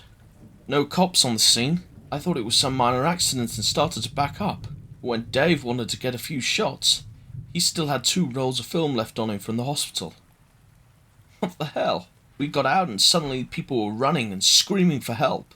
We saw at least 3 pedestrians down in the middle of the street. There was blood everywhere. The attacker was young, barely 20, a white male. He was straddling an older man, and my hands were shaking. I don't know how to say it. I don't know what I don't want to say, but it's my job. People have to know. I can't let this get to me. He was eating the older man's eyes. The other 2 victims were dead, slaughtered. An elderly woman and a younger one, both of them with bloody throats and faces. The younger woman's abdomen had been ripped open. It was total chaos, hysteria, crying, shouting, even some crazy laughter. Dave snapped 2 pics and then threw up on himself. I wanted to do something. I did. But those people were already dead and I was afraid. The young man slurped away, digging his fingers into the other man's eye. Seemingly oblivious to everything else, he was actually moaning like he couldn't get enough. Gore all over him. We heard the sirens and backed off along with everyone else. Most people left, but a few stayed. Pale and sick and frightened. I got the story from a chubby shopkeeper who couldn't stop wringing his hands. Though there wasn't much else to tell. The kid had apparently just wandered out into the street and grabbed a woman, and started biting her. The shopkeeper said the woman's name was Jolie or something or other, and she was just walking with her mother, Mrs. Murray. The shopkeeper didn't know her first name. Mrs. Murray tried to stop the attack, and then the kid turned on her. A couple of men tried to help, jumping on the kid, and he managed to get one of them too. After that, nobody tried to help anymore. The cops showed up, and before they even looked at the mess in the street, at the freak show kid lunching on his fellow man, they cleared and secured the scene. 3 squad cars surrounded the attacker, blocking him from view. The shopkeeper was actually told to close up and go home, along with the rest of us. When I told one of the officers that Dave and I were with the press, he confiscated Dave's camera and said it was evidence, which was total and utter bullshit, like they have a right. Listen to me, worried about our freedom of the press at a time like this. It doesn't matter, but at 4 o'clock this afternoon, 1 hour ago, Mayor Harris declared martial law. Barricades have been set up all over the place, and we've been cut off from the outside. According to Harris, the city's been quarantined so that the unfortunate illness that is plaguing our citizens won't spread. You wouldn't dare call it the cannibal disease. There's obviously no question, and according to our police scanner, the attacks are multiplying exponentially. I believe that it may already be too late for all of us. The disease isn't airborne, or we'd all have it, but the evidence strongly suggests that you get it when you're bitten by one of them, just like the movies I used to watch on the Double Creature feature when I was a kid. That would explain the incredible growth rates of the attacks, but it also tells me unless the cavalry comes in very soon, we're all gonna die, one way or another. The cops have closed down the press, but I'm gonna try and get the word out anyway, even if I have to go door to door. Dave, Tom, Kathy, Mr. Bradson, everyone else has already gone home to be with their families. They don't care about letting people know anymore, but it's all I have left. I don't want to. I just heard glass breaking downstairs. Somebody's coming. There wasn't any more. Carlos lowered the crumbled sheets he'd found, placing them on the reporter's desk, his mouth in a grim line. He'd killed 2 zombies in the hallway. Maybe one of them had been the writer. A distressing thought made all the worse by its application. How long had it taken for the writer to change? And if he's right about the disease, how long does Randy have left? A police scanner and some kind of handheld radio sat on the countertop across the room, but suddenly all he could think about was Randy. Downstairs, getting sicker, waiting for Carlos to come back. He'd held up pretty well so far, managing to crawl his way through 2 blockades with only a little help. But by the time they'd reached the Raccoon Press building, he'd hardly been able to stand up on his own. Carlos had left him propped up by a dead payphone on the 1st floor, not wanting to drag him up the stairs. A few small fires were smouldering on the lower landing. Carlos had been afraid that Randy might trip and get buried, which might be the least of his worries right now. What the balls up? Why didn't they tell us what we were getting into? Carlos choked down the despair the question raised. It was something he could take up with the proper authorities once they got out of here. He'd probably end up being deported, since he was only in the country through Umbrella. But so what? At the moment, going back to his old life sounded like a picnic. He hurried to the radio equipment and switched the scanner on, not sure what to do next. He'd never used one, and his only experience with 2-way radios was a set of walkie-talkies he'd played with as a kid. 200-channel multiband was written on the top of the scanner. There was actually a scan button. He pushed it and watched a small digital readout flash meaningless numbers at him. Except for a few static bursts and clicks, nothing happened. Great, that's real helpful. The radio was what he wanted anyway. It at least looked like a walkie-talkie. AM SSB transceiver on the side. He picked it up wondering if they were channels or if there was some memory control button. And he heard footsteps out in the hall. Slow, dragging footsteps. He dropped the radio on the counter and hefted his assault rifle, turning towards the door that opened into the hallway, already recognizing the shuffling, the aimless steps of a zombie. The large newspaper office was the only room on the 2nd floor. Unless he wanted to jump out of a window, the hall and stairs were the only way out. He'd have to kill it to get back to. Oh shit, it had to get past Randy. What if it got to him? What if it was Randy? Please, no. He whispered, but once the possibility occurred to him, he couldn't not think about it. He backed across the room, feeling sweat slide down the back of his neck. The footsteps continued, getting closer, and was that a limp he heard? The sound of 1 foot dragging? Please, don't be. I don't want to have to kill him. The footsteps paused just outside the door, and then Randy Thomas stepped, lurched into view, his expression blank and free of pain, strings of drool hanging from his lower lip. Randy, Stop there, mano, okay? Carlos heard his voice break in dismal fear. Say something, okay? Randy! A kind of dread acceptance filled Carlos as Randy tilted his head towards him and continued forward, raising his arms. A low, gurgling moan erupted from his throat, and it was the loneliest sound that Carlos thought he'd ever heard. Randy didn't really see him, didn't understand what he was saying.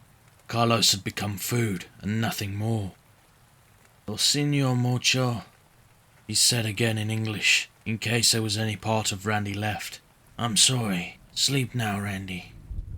Carlos aimed carefully and fired, looking away as soon as he saw the grouping of holes appear just above Randy's right eyebrow, hearing but not seeing his comrade's body hit the floor.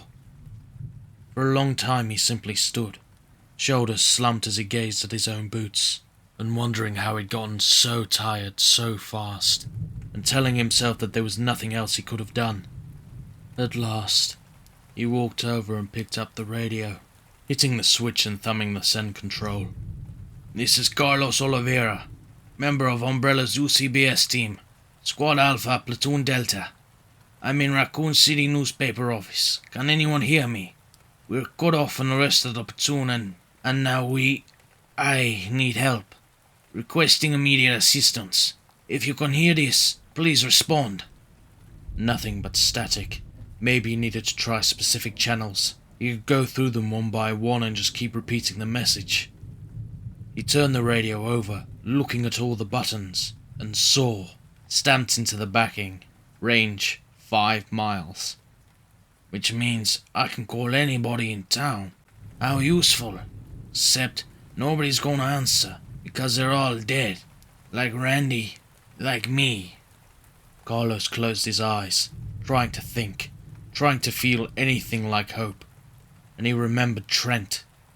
He checked his watch, realizing how crazy this was, thinking that it was the only thing that made sense anymore. Trent had known. He'd known what was going on, and he told Carlos where to go when shit came down. Without Randy to think about and with no clear path out of town. Grill 13? Carlos had just over an hour to find it. Jill had reached the STARS office when the communication console at the back of the room crackled to life. She slammed the door behind her and ran to it, words spitting through a haze of static. It's Carlos. Raccoon. We're cut off. Platoon. Help. Assistance. If you can hear, respond. Jill snatched up the headset and hit the transmission switch. This is Jill Valentine, Special Tactics and Rescue Squad. You're not coming in very clear. Please repeat. What's your location? Do you read me? Over. She strained to hear something. Anything. And then saw that the light over the transmit relay switch wasn't on. She tapped several buttons and jiggled the switch, but the little green light refused to show itself. Damn it! She knew dick about communications, too. Whatever was broken, she wasn't going to be the one to fix it. Well, at least I'm not the only one up shit creek without a paddle. Sighing, Jill dropped the headset and turned to look at the rest of the office. Other than a few loose papers scattered on the floor, it looked the same as always. A few desks had been cluttered with files, PCs, personal items, some overloaded shelves, a fax machine, a tall reinforced steel gun safe that she hoped to God wasn't empty. That thing out there isn't gonna die easy. That STARS killer. She shivered, feeling the knot of fear in her lower belly clench and grow heavier. Why hadn't it just broken down the doors and killed her? She didn't know. It was easily strong enough. Just thinking about it made her want to crawl into a dark place somewhere and hide. It made the few zombies that she'd passed on her way through the building look as dangerous as infants. Not true, of course, but after seeing what that tyrant thing did to Brad. Jill swallowed hard and pushed it out of her mind. Dwelling on that wasn't going to help. Time to get to business. She'd stepped to her desk, thinking that the last time she'd sat there, she'd been a totally different person. It seemed like a lifetime had gone by since then. She opened the top drawer and started to dig, and there, behind a box of paper clips, was a set of tools she'd always kept in the office. Yes! She lifted the small cloth bundle and unrolled it, looking over the picks and torsion bars with a practiced eye. Sometimes, having grown up as the daughter of a professional thief, paid off big. She'd been having to shoot at locks for the past few days, which wasn't nearly as easy or as safe as people seem to think. Having a decent lockpick set along would be an enormous help. Besides which, I don't have the key for the gun safe. But then, that never stopped me before. She'd practiced when no one was around to see if she could do it, and had experienced very little trouble. The safe was ancient. Jill crouched in front of the door and inserted the bar and pick, gently fell for the tumblers. In less than a minute, she was rewarded for her efforts. The heavy door swung open, and there, in plain sight, was the stainless steel answer to at least one of her prayers. "Bless you, Barry Burton," she breathed, lifting the heavy revolver off the otherwise empty lower shelf. A Colt Python, a .357 Magnum 6-shot with a swing-out cylinder. Barry had been the weapons specialist for the Alpha team, and was a total gun nut besides. He'd taken her shooting several times, always insisting that she try out one of his Colts. He had 3 that she knew of. All different calibers, but the .357 packed the biggest wallop. That he'd left behind, either by mistake or on purpose. It seemed like a miracle, as did the 20+ rounds in the box on the floor of the safe. There weren't any shotgun shells, but there was 1 magazine's worth of 9mm rounds loose in one of the drawers. Worth the trip at least. And with the picks I can go through the downstairs evidence room now. Check through all those confiscated materials. Things were looking up. Now all she had to do was sneak out of the city, in the dark, avoiding zombies, violent genetically altered animals, and a tyrant creature that had proclaimed itself the Nemesis to stars. A Nemesis made for her. Amazingly, the thought made her smile. Add an impending explosion and some bad weather to the mix, she'd have herself a party. "Whee!" she said softly and started to load the Magnum with hands that weren't quite steady. And hadn't been for a long time. Chapter 8. As he slogged his way through the sewer system underneath the city streets, Nikolai found himself fascinated by the careful planning that had gone into Raccoon City's design. He'd studied the maps, of course, but it was another thing entirely to actually wander through it, to experience the arrangement firsthand. Umbrella had built the perfect playground. How unfortunate they'd ruined it for themselves. There were several underground passages that connected key Umbrella-owned facilities to one another. Some more obvious than others. From the basement to the RPD building, he'd entered the sewers that would lead him all the way to a multi-level underground laboratory where Umbrella had done most of its serious research. Research that had also been conducted at the Arclay/Spencer Mansion lab in the Raccoon Forest, and there were 3 abandoned factory or warehouse test sites on the outskirts of town. But the best scientists had worked in and under the city. It would certainly make his job much easier. Moving from one area to another would be a lot less hazardous underground. Not for much longer though. In another 10-12 hours, nowhere would be safe. The bioorganics that Umbrella worked with were kept sedated, grown in Raccoon City but usually shipped out elsewhere for field trials. With the operation in virtual ruin, they'd break out in order to find food.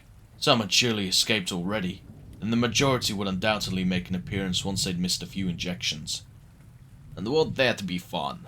A little target practice to clear my palate between searches, and with the firepower to actually enjoy it. Holding the assault rifle in the crook of his right arm, he reached down and patted the extra magazines he'd taken from Westkombowski. He hadn't thought to check them before, but the quick look before he descended into the sewers had left him quite pleased. The UCBS soldiers were issued with magazines fully jacketed in 223s, designed to shoot cleanly through a target. Westkombowski had loaded up on hollow points. Rounds had exploded and flattened on contact for maximum damage.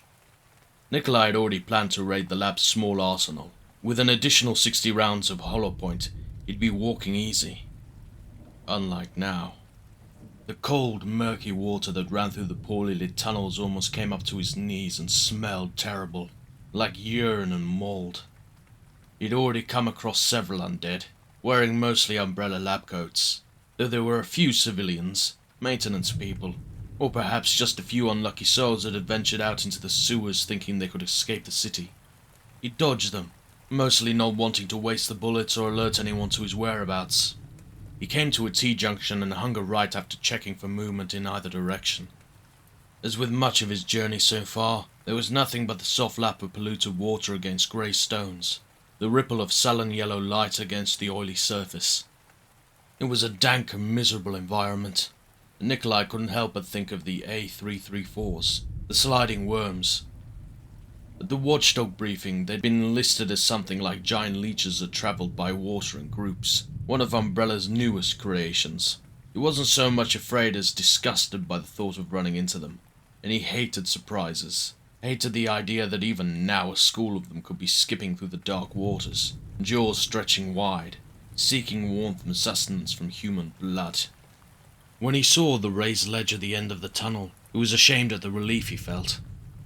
He quickly blocked the feeling, preparing himself for his meeting. A look at his watch as he stepped out of the water told him that he was right on time. Dr. Tomlinson would be filing out her next report within 10 minutes. Nikolai hurried down the short corridor in front of him, annoyed by the faint squelching of his boots as he reached the door to the warehouse anteroom. He listened for a moment and heard nothing. He gave a soft push at the door and it opened, revealing an empty break room for city workers. Table, a few chairs, lockers, and, bolted to the far wall, a descending ladder. He crept in, gently closing the door behind him. The ladder went down into a small warehouse from which Dr. Tomlinson would make a report. A computer terminal was hidden behind some cleaning equipment on one of the shelves. Assuming Tomlinson would be coming from the lab, she'd enter via the small elevator platform in the corner of the room, if he'd read the map correctly. Nikolai sat down to wait, unhooking his shoulder bag and removing the laptop. He wanted to recheck his maps after the appointment with a good doctor. Tomlinson was punctual, arriving a full 4 minutes before she was supposed to file. At the sound of the grinding lift motor, Nikolai trained the rifle's muzzle into the corner, resting his finger on the trigger. A tall, dishevelled woman rose into view, a distracted look on her smudged face. She wore a stained lab coat and carried a handgun she kept pointed to the floor. Obviously, she expected her checkpoint to be safe. Nikolai didn't give her a chance to react to his presence. Drop your weapon and step away from the lift. Now! She was a cool one, he had to give her that. Except for a slight widening of her eyes, there was no visible sign of alarm across her even features. She did as he asked, the clatter of the semi-automatic loud, as she warily moved a few paces into the still room. Anything new to report, Janice? She studied him, her light brown gaze searching his as she crossed her arms. So, you're one of the watchdogs, huh? She said. It wasn't a question. Nikolai nodded. Empty your pockets onto the table, Doctor. Slowly. Tomlinson smiled. And what if I won't? Her voice was throaty, deep and alluring. Will you take it from me? Nikolai thought a few seconds about what she was suggesting, then pulled the trigger, obliterating her lovely little smile with a sudden cough of fire. Really, he didn't have time to play that particular game. He should have shot her on sight, so as not to be tempted. Besides, his feet were cold and wet, which he detested. Nothing like wet boots to make a man miserable. Still, it was a shame. She was his type, tall and curved, obviously intelligent. He walked to the slumped body and fished the disc out of her breast pocket, without looking at the blood and bone confusion that had been her face, reminding himself that this was only business. Only 4 to go. Nikolai slipped the disc into a plastic pouch, sealed it, and placed it in his bag. There'd be time to pore over its contents later, once he'd collected everything. He turned on the portable and brought up the sewer system's map, frowning as he traced his next path, at least another half-mile of wading through the dark before making it topside. He glanced at Dr. Tomlinson again and sighed. Perhaps it was a mistake. A quick tussle would have warmed him up, though he disliked having to kill women after enjoying them, on any level. The last time he'd experienced feelings of true regret. No matter. She was dead, and he had the information, and it was time to move on. 4 left, and he could forget about business for the rest of his extremely wealthy life, concentrating instead on the kinds of pleasure that poor men could only dream about. Carlos knew he was close. From the area near the newspaper building, where all the street signs had begun with north, it ended up lost in a series of alleys to the east, which had to be Trent's shopping district. He said shopping district. Northeast. So where's the theater? And he said something to do about a fountain, didn't he? Carlos stood in front of a boarded-up barber shop at the intersection of 2 alleys, no longer sure which way to go. There weren't any street signs, and twilight had given up its last gasp. It was full on dark, and he only had 10 minutes left before the 1900 deadline, thanks to an initial blunder that had led him back towards the industrial part of town. Not really what could be considered the city proper, as Trent put it. 10 minutes, and then what? Once he found the infamous Grill 13, what was supposed to happen? Trent had said something about helping. So if he blew the appointed time, would Trent be able to do anything to help him? Taking a left would lead him back to the newspaper office. He thought, or was that behind him? Straight ahead was a dead end and a door that he hadn't tried yet. Might as well give it a shot. He didn't see it coming, but he heard it. He'd taken a single step when a door crashed open behind him, and the thing was so fast that he was still turning, raising the assault rifle in reaction to the sound of the door when it reached him. What? A wave of malodorous darkness, an impression of shining black claws, and a hard-ribbed body like an exoskeleton of some giant insect, and something ripped through the air inches from his face. It would have hit him if not for his stumbling step backwards. He tripped over his own feet and fell, watching in horrified amazement as something flew over his upturned face, leaping nimbly to the wall on his right, and continued to run, sideways, clinging to the brick in a skittering gallop. Awestruck, Carlos tracked it as far as he could turn his head, flat on his back, watching it as it agilely pivoted on at least 3 of its legs and dropped to the ground. He might have simply waited for it to come for him, unable to believe his eyes even as it slashed one of its 6 long-bladed legs across his throat, except that it screamed, and the trumpeting, triumphant whine that erupted from its inhumanly curved, bloated face was enough to get him moving. In a flash, Carlos rolled to a crouch and opened fire on the screeching, running thing, unaware that he was screaming too, a low, raspy cry of terror and disbelief. The creature faltered as rounds tore into its brittle flesh, its limbs flailing wildly, the quality of its shriek changing into a howl of furious pain. Carlos kept firing, spraying the creature in deadly hot metal, continuing even after it had collapsed and was only moving because of him, the rounds jerking at its limp form. He knew it was dead, but he couldn't let himself stop. Couldn't until the M16 had ran dry and the alley was silent except for the sound of his own tortured breathing. He backed against the wall, slammed a fresh mag into the rifle, and desperately tried to understand what the hell had just happened. At last he recovered enough of himself to approach the dead thing. It was dead. Even a 6-legged wall-climbing bug, the size of a man, was dead when its brains were drooling out of its skull. It was one truth he could hold on to in the face of this madness. "Deader than shit," he said, staring down at the twisted, bloody creature, and just for a second, he could feel a part of his mind attempting to turn in on itself, to lock him away from what he was seeing. Zombies were bad enough. He'd finally refused to accept the fact that Raccoon was overrun with the walking dead. They were just sick. That cannibal disease he read about, because there were no such thing as zombies except from in the movies. Just like there were no real monsters either. Just like there were no giant killing bugs with claws that could walk on walls and scream like it had screamed. "No hey, Pierre," he whispered, his one-time fighting motto this time spoken as a plea, his thoughts following in a kind of desperate litany. "Don't sweat it. Hang loose. Be cool." And after a while, it took hold. His heart slowed to almost normal, and he started to feel like a person again, not some mindless, panicking animal. So, there were monsters in Raccoon City. It shouldn't be a surprise, not after the day he'd had. Besides, they died like anything else, didn't they? He wasn't going to survive if he'd lost it, and he'd already been through way too much to give up now. With that, Carlos turned his back on the monster and headed down the alley, forcing himself not to look back. It was dead, and he was alive, and chances were good that there were more of them out there. Trent might be my only way out. And now I've got... shit! 3 minutes? I got 3 goddamn minutes.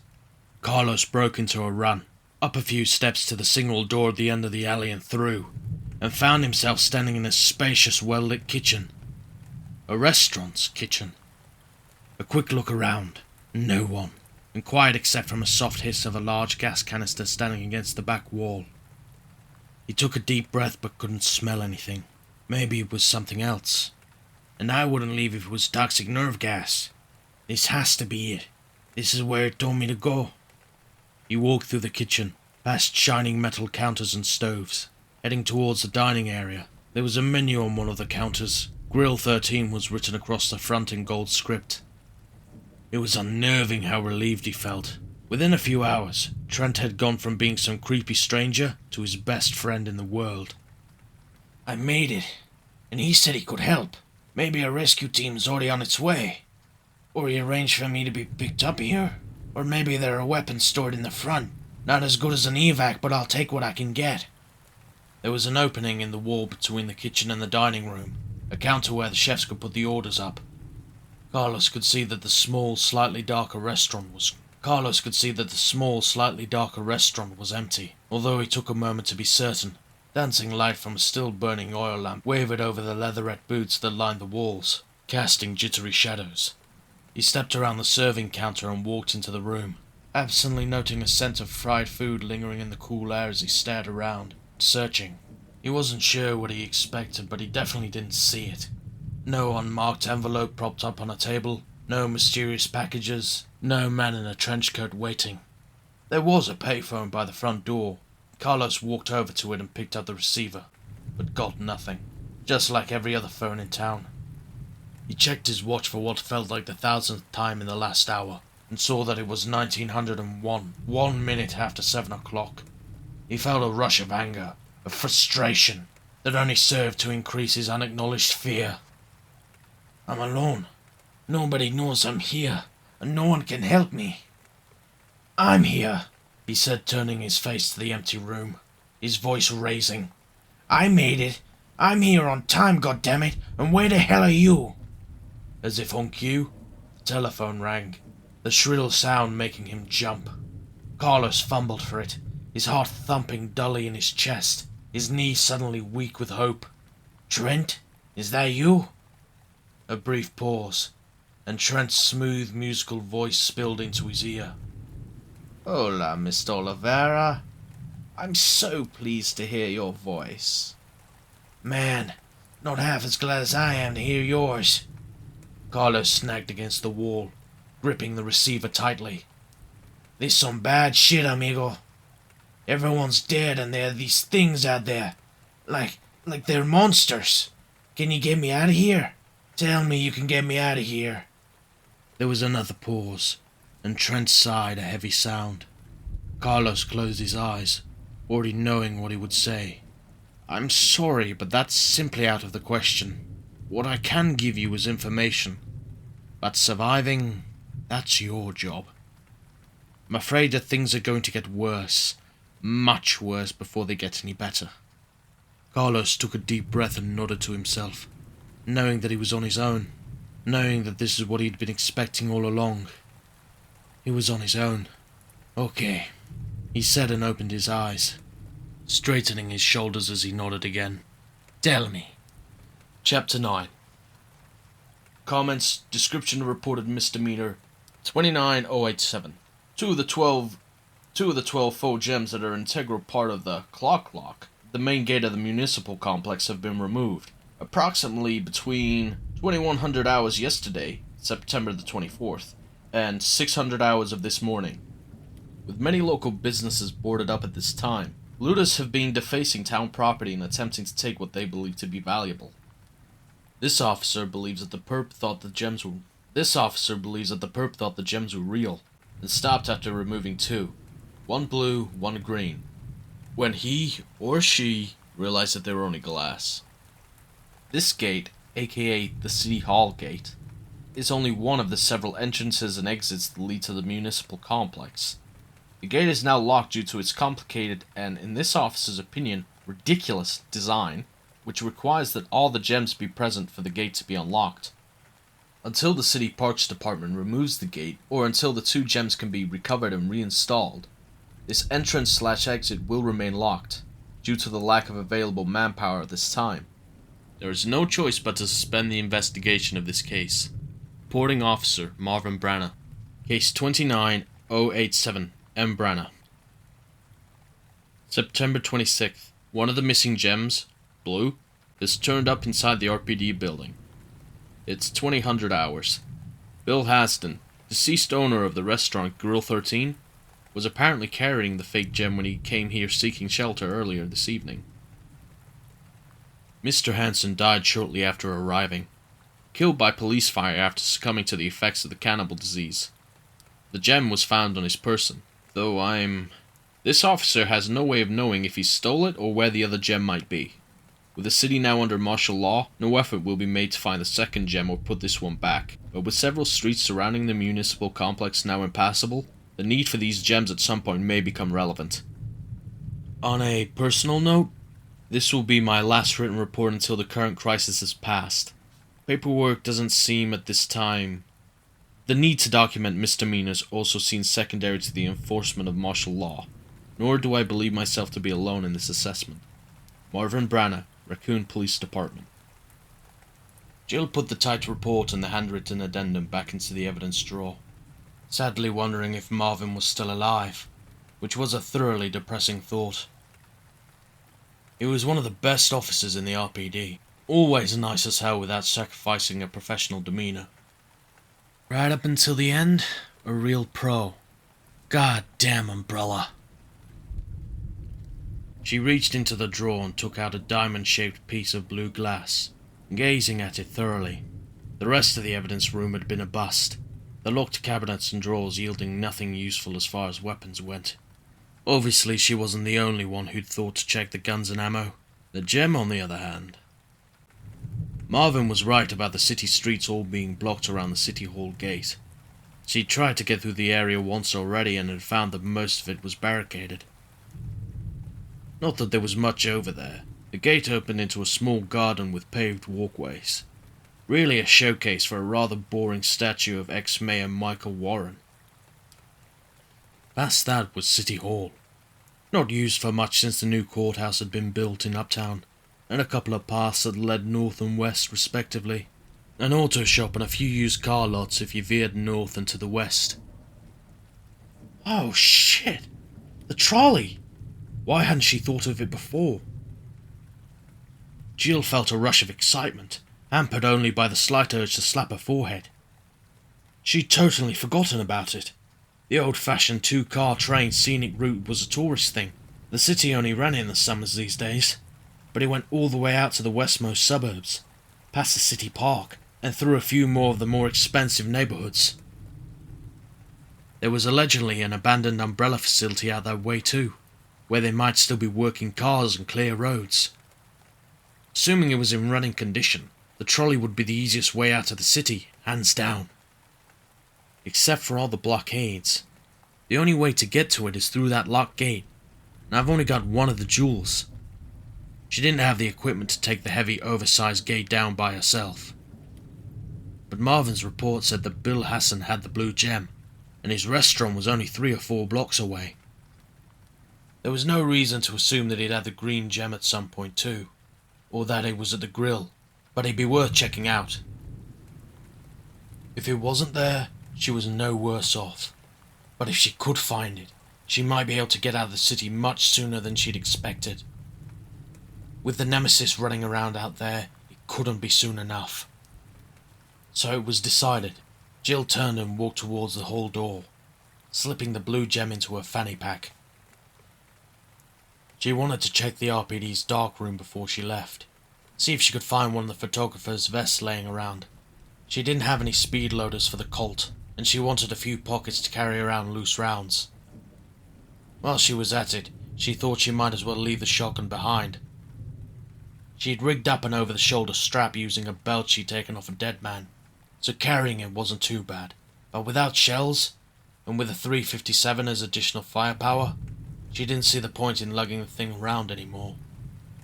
She slipped into the hall and took a left, deliberately not looking at one of the slumped bodies beneath the windows that faced south.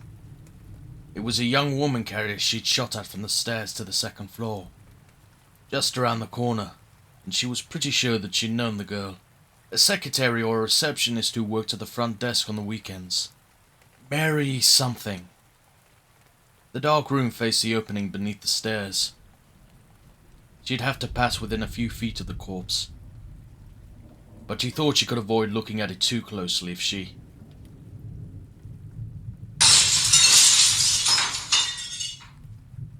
Two of the windows imploded. A driving rain of glass sprayed over the receptionist's body, shards of it slicing at Jill's bare legs. In the same instant, a giant black mass was hurled inside, bigger than a man, as big as Star's killer. It was all she had time to think. Jill sprinted back the way she'd come, slamming into the evidence room door, while behind her, she heard the crunching glass as it rolled to its feet. She heard the ugly opening note of its sinister, single-minded cry. Snatching the heavy revolver from beneath her waist-pack strap, through the evidence room to the next door, through that into the patrol squad room. A sharp left as soon as she was inside and the desks blurred past. The chairs and shelves were overturned, tables splattered with blood and fluids from at least two cops, their sprawled bodies reduced to obstacles in her path. Jill leaped over the twisted legs, hearing the door open. No, disintegrate behind her. A roar of splinters and cracking wood that couldn't drown out the Nemesis's fury. Go faster! Ignoring the dull blossom of pain that enveloped her bruised shoulder, twisting to the right as she pounded into the lobby. Boom! A flare of brilliant light and smoke jetted past her, blowing a jagged, burning hole in the floor not 3 feet to her left. Shards of blackened marble and ceramic tile flew, exploding up and outward in a fountain of noise and heat. Jesus, that thing's armed? She ran faster, down the ramp and into the lower lobby, remembering that she'd deadbolted the front doors. The realization like a punch in the stomach. She'd never have time to open them. No chance. And boom! Another blast from what had to be a grenade launcher or something bigger. Close enough that she could feel the air pod next to her right ear. Would hear the whistle of incredible speed just before the front doors blasted open in front of her. They hung drunkenly on bent hinges, swaying and smouldering as she ran through, the night cool and dark. Stars! Close, too close. Instinctively, Jill sacrificed a second of speed to leap to the side, kicking away from the ground, dimly aware that Brad's body was gone, and not even caring. Even as she landed, the Nemesis blew past her, barreling through the space she'd occupied an instant before. Its momentum carried it several giant steps away. It was fast but too heavy to stop, its monstrous size giving her the time she needed. A squeal of rust and she was through the gates, slamming them, scrabbling the shotgun off her back. She turned and rammed the shotgun through the gate's hoop handles, both of them cracking against the barrel before she had time to let go, hard enough for her to realize the gates wouldn't hold for very long. Behind the gates, the Nemesis screamed in a howl of rage, a demonic sound of bloodlust so strong that Jill shuddered convulsively. It was screaming for her. It was the nightmare all over again. She was marked for death. She turned and ran, its howl fading into the dark behind her as she ran and ran. When Nikolai saw Mikhail Victor, he knew he'd have to kill him. Technically, there was no reason, but the opportunity was too enticing to pass up. By some fluke, the leader of D Platoon had managed to survive, an honor he didn't deserve. We'll just see about that. Nikolai was feeling good. He was ahead of the schedule he'd set for himself, and the rest of his journey through the sewers had been uneventful. His next goal was the hospital, which he could reach quickly enough if he took the cable car in Londale's yard. He had more than enough time to relax for a few moments, take a break from his pursuit. Climbing back into the city and seeing Mikhail across the street. From one of Umbrella's buildings, the perfect sniper's roost was like some cosmic reward for his work so far. Mikhail would never know what hit him. The platoon leader was 2 stories below, his back to the wall of a wrecking yard shack as he changed his rifle's magazines. A security light, its bright beam flickering with the erratic movement of nocturnal insects, and it would make it impossible for him not to see his killer. Well, you can't have everything. His death will just have to be enough. Nikolai smiled and raised the M16, savoring the moment. A cool night breeze ruffled his hair as he studied his quarry, noting with no small satisfaction the fear on Mikhail's lined, unknowing face. A headshot? No, not on the off chance Mikhail had been infected. Nikolai wouldn't want to miss the resurrection. He had plenty of time to watch, too. He lowered the barrel a hair, sighting one of Mikhail's kneecaps. Very painful. But he would still have the use of his arms, and would probably fire blindly into the dark. Nikolai didn't want to risk getting hit. Mikhail finished his rifle inspection and was looking round to plot his next step. Nikolai took aim and fired. A single shot, extremely happy with his decision as the platoon leader doubled over, grabbing his gut. And suddenly, Mikhail was gone, around the corner of the building and into the night. Nikolai could hear the crunch of the gravel fading away. He cursed softly, clenching his jaw in frustration. He wanted to see the man squirm, see him suffer from the painful and probably lethal wound. It seemed that Mikhail's reflexes weren't as poor as he'd thought. So he dies in the dark, somewhere instead of where I can see him. What is it to me? Not as though I have nothing else to do to occupy my time. It didn't work. Mikhail was badly injured, and Nikolai wanted to see him die. It would only take a few minutes to find the trail of blood and track him down. A child could do it. Nikolai grinned. And when I find him, I can offer my assistance. Play the concerned comrade. Who did this to you, Mikhail? Here, let me help you. He turned and hurried to the stairs, imagining the look on Mikhail's face when he realized who was responsible for his plight, when he understood his own failure as a leader and as a man. Nikolai wondered what he'd done to deserve such happiness. So far, this had been the best night of his life. When their conversation was over, the line went dead and Carlos walked to one of the booths and sat down, thinking hard about the things Trent had told him. If all he said was true, and Carlos believed that it probably was, then Umbrella had a lot to answer for. "Why are you telling me all this?" Carlos had asked near the end, his head spinning. "Why me?" "Because I've seen your records," Trent answered. "Carlos Oliveira, mercenary for hire. Except you only ever fought the good fight. Always on the side of the oppressed and abused.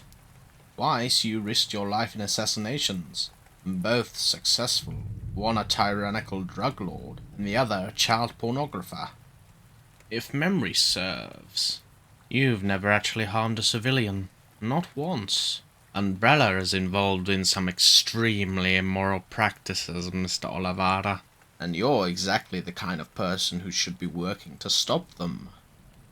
According to Trent, Umbrella's T or G virus, there were apparently 2 strains that were created and used on homemade monsters to turn them into living, breathing weapons. When humans were exposed to it, they got the cannibal disease. And Trent said that the UBCS administrators knew what they were sending their people into, and probably did it all on purpose. all in the name of their research. The eyes and ears of Umbrella are everywhere, Trent had said. as I said before. Be careful who you trust. Truly, no one is safe. Carlos stood up abruptly from the table and walked towards the kitchen, lost in thought. Trent had refused to talk about his own reasons for undermining Umbrella, but Carlos had gotten the impression that Trent also worked for them in some capacity. It would explain why he was so secretive. He's being careful, covering his own ass. But how could he know so much? The things he told me.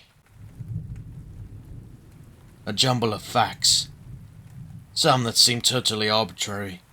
There was a fake green jewel in a cold storage locker beneath the restaurant. Trent said that it was one of a pair, but had refused to say where the other was or why either of them was so important. Just make sure they end up together, Trent had said, as if Carlos was going to just happen to come across the other one. When you find out where the blue one is, you'll get your explanation. For as cryptically useless as that seemed to be, Trent had told him that Umbrella kept 2 helicopters at the abandoned water treatment facility to the west and north of the city. Perhaps most useful of all, Trent had said that there was a vaccine being worked on at the city hospital, and while it hadn't been synthesized yet, there was at least one sample there. Although there's a good chance that the hospital may not be there for much longer, he'd said, leaving Carlos to wonder how Trent came by this information. What was supposed to happen to it? And how would Trent know that?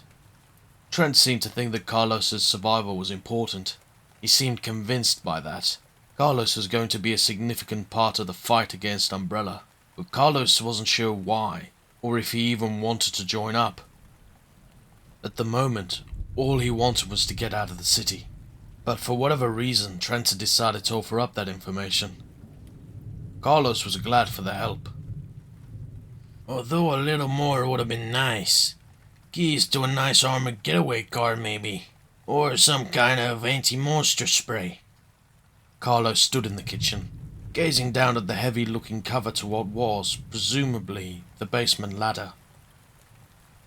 Trent had told him that there were probably more weapons at the clock tower, not far from the hospital. That and the bit about the Umbrella helicopters, due north from the tower and the hospital, definitely might be useful. But why let me come here at all if I'm so goddamn important? Could have stopped me on the way to the field office. And it didn't make a lot of sense. And Carlos was willing to bet money that Trent hadn't told him everything. He had no choice but to trust him a little, but he was going to be very careful when it came to depending on Trent's information. Carlos crouched next to the basement entrance, grabbed the handle to the cover, and pulled. It was heavy, but he could manage it, leaning back and using his leg muscles for leverage. Unless the cooks were bodybuilders, there was probably a crowbar around here somewhere. The front door to the restaurant opened and closed. Carlos gently, quietly put the cover to one side and turned, still in a crouch, M16 aimed at the dining room entrance. He didn't think zombies were coordinated enough to open doors, but he had no idea what the monsters were capable of, or who might be wandering the streets. Slow, stealthy footsteps moved towards the kitchen.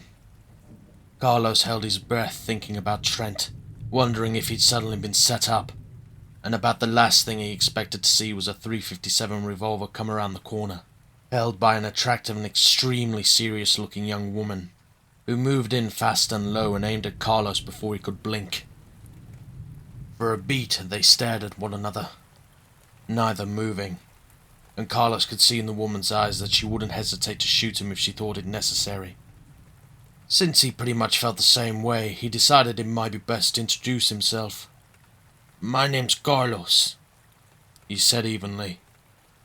I'm no zombie, so take it easy, huh? The girl studied him for a moment, then nodded slowly, lowering the revolver. Carlos took his finger off the rifle's trigger and did the same as they both straightened up, moving carefully. Jill Valentine, she said, and seemed to be about to say something else when the back door of the restaurant crashed open. The thundering sound matched by a guttural, barely human scream that raised the hairs on the back of Carlos's neck. Stars! Whatever it was howled, the cry echoing through the restaurant, giant footsteps pounding towards them, relentless and certain. Chapter 10. There was no time for questions, no time to wonder how it had found her so quickly. Jill motioned for the young guy to get behind her, and backed into the dining room as she hurried past. She desperately looked around for something she could use to distract it long enough for them to escape. They ducked behind the service bar, Carlos moving as though he had some experience. He at least had the good sense to keep quiet as the Stars Killer charged into the kitchen, still screaming. Fire! A guttering oil lamp sat on the cart next to the counter. Jill didn't hesitate. It would reach them in seconds if she didn't act immediately, and maybe a little burning oil would slow it down. She motioned for Carlos to stay put, scooped up the lamp and stood, leaning over the counter and cocking her arm back. The hulking Nemesis had just started across the expansive kitchen when she threw the lamp at it, grunting with the effort it took to make the distance. The lamp flew and everything slowed to a near stop. So much happening at once that her mind fed into her one event at a time. The lamp shattered at the monster's feet, glass and oil splashing and puddling, a tiny lake of spreading fire. The creature raised its massive fists, screaming in anger. Carlos yelled something and grabbed her waist, pulling her down, the clumsy movement toppling them both to the floor, and sound that she'd suffered once already since waking up, a displacement of air that slapped at her eardrums, and Carlos was trying to shield her, holding her head down, saying something in rapid Spanish as time sped up to normal again and something started to burn. God, again? This whole city's gonna blow up at this rate. The thought vague, disorientated, her mind muddled as she remembered to breathe. A deep inhalation and Jill pushed Carlos's arm away and stood, needing to see. The kitchen was blasted, blackened, utensils and cookware everywhere. She saw several canisters leaning against the back wall. One of them was the obvious source of the explosion, its smoking metal sides peeled back like jagged petals. Rancid smoke curled up from the smouldering body on the floor. The Nemesis laid out like a fallen giant, its black clothes singed and burnt. It didn't move. "No offense, but are you batshit?" Carlos asked, staring at her as though the question was rhetorical. "You could have barbecued us both." Jill watched the Nemesis, ignoring him. The 357 aimed at its still legs. Its head and upper body were blocked by a low shelf. The blast had been powerful, but after all she'd been through, she knew better than to assume anything. "Shoot it. Shoot it while it's down. You may not have another chance." The Nemesis twitched, a slight jerk of the fingers on the hand she could see, and Jill's nerve fled. She wanted out. She wanted to be far away before it sat up, before it shook off the effects of the explosion, as it surely would.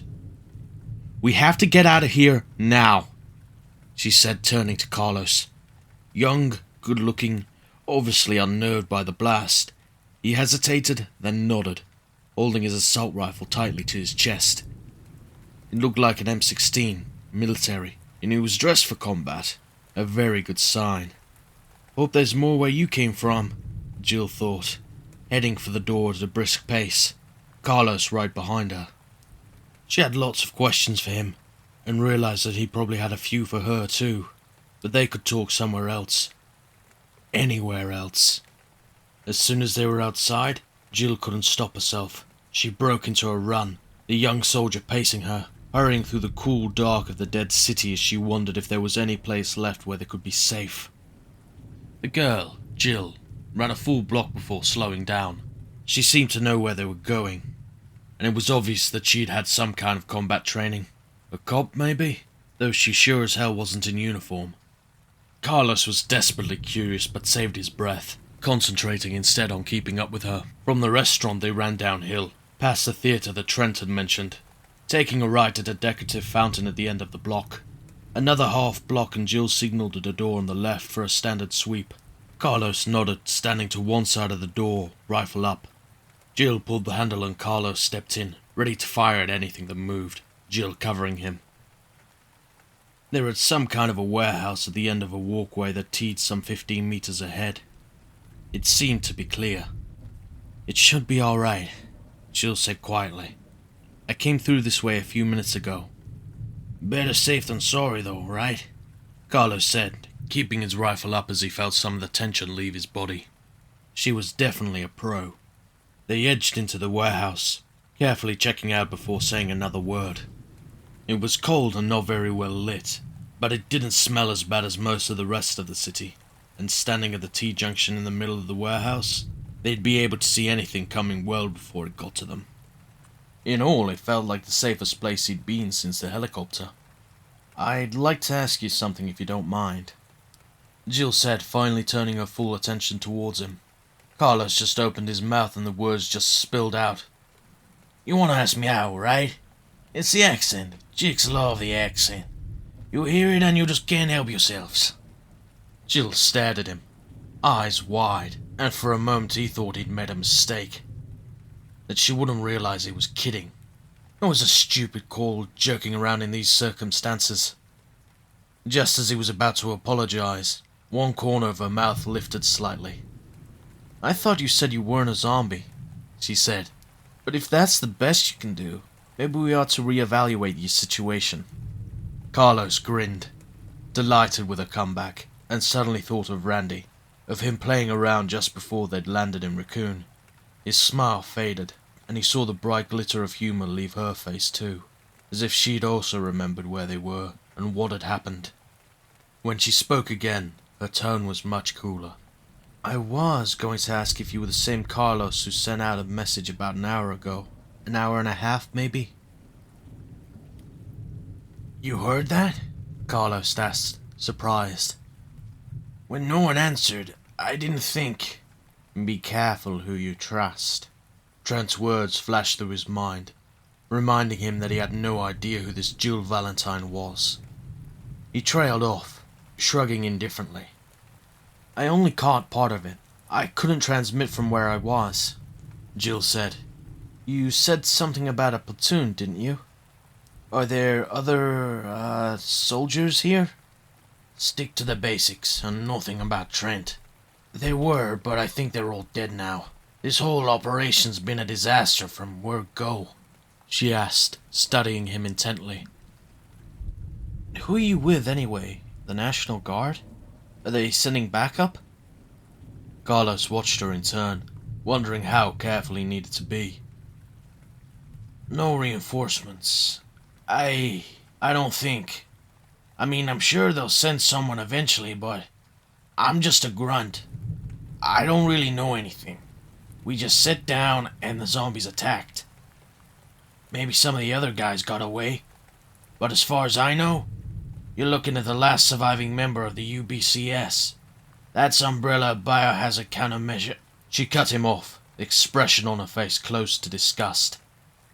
"You're with Umbrella?" Carlos nodded. Yeah, they sent us in to rescue the civilians. He wanted to say more, to tell her what he suspected, anything to change the look on her face, like she just found out that he was a rapist or something. But Trent's advice kept repeating, reminding him to be wary. Jill's lip curled. "How about you can the shit? Umbrella's responsible for what happened here. As if you don't know. Where do you get off lying? What are you really doing here? Tell the truth, Carlos. If that is your name." She was definitely pissed, and Carlos felt a moment's uncertainty, wondering if she really was an ally, someone who knew the truth about Umbrella, but it could also be a trap. Maybe she works for them and is trying to feel me out, find out where my loyalties are. Carlos allowed a touch of anger to creep into his voice. I'm just a grunt. Like I said, I'm all of us are guns for hire. No politics, dig? They don't tell us shit. And at the moment, I'm not interested in what Umbrella is or isn't responsible for. If I see someone who needs help, I'm gonna do my job. But otherwise, I just want to get out. He glared at her, determined to stay in character. And speaking of who, what, and why, what are you doing here? He snapped. What were you doing in that restaurant? And what was that thing you blew up? Jill held his gaze for another second, then dropped her own, sighing. I'm just trying to get out too. That thing is one of Umbrella's monsters. It's hunting me, and I doubt very much that it's dead, even now, which means I'm not safe. I thought I might be. I was looking for a kind of key. I thought that it might be in that restaurant. What kind of key? He asked, but somehow he thought he already knew. It's this jewel. It's part of a locking mechanism to the City Hall gate. There are 2 jewels, actually, and I've already got one. If I can get the other one, and get the gate open, that's a way out of town. A cable car that runs west out to the suburbs. Carlos kept his face neutral, but he was jumping beneath his skin. What a Trent said. Go west for one thing, and when I find out where the blue gem is, I'll understand the relevance. But what does this mean about Jill Valentine? Do I trust her now or not? What does she know? No shit, he said, keeping his tone mild. I saw something like that in the basement of the restaurant. A green gem. Jill's eyes widened. Really? If we can get it, Carlos, we have to go back. If? That's my name, he said, caught somewhere between irritation and amusement. She seemed to leap from mood to mood. Brisk, then funny, then angry, then excited. It was kind of tiring. He wasn't sure whether or not he could turn his back on her. She seemed to be sincere. I'm sorry, she said, touching his arm lightly. I shouldn't have said it like that. It's just Umbrella and I aren't on the best of terms. There was a biohazard incident in one of the labs here, about 6 weeks ago. People died. And now this. Carlos melted a little at the warmth of her hand. Jesus, but he was a sucker for the Umprimor, and she was something to look at. Carlos Oliveira, he said. At your service. Down, boy. Head out of town. Says Trent. But are you sure you want to travel with someone who might end up killing you? You want to clear your head before you take off with a quarrel, Miss Valentine. Immediately he started arguing with himself. Yeah, be careful. But are you gonna leave her all alone? She said that monster was after her. He joked about it sometimes, but he wasn't truly a sexist. She could take care of herself, as he'd already proven. And if she was one of Umbrella's spies, well, she deserved what she got then, didn't she? I wouldn't feel right about leaving without at least trying to find some of the others. He said, and now that he knew that there was a way out, he realized it was true. Even an hour ago, the thought would have been ridiculous. Now armed with Trent's information, everything had changed. He was still scared, sure, but actually knowing something about the situation made him feel less vulnerable somehow.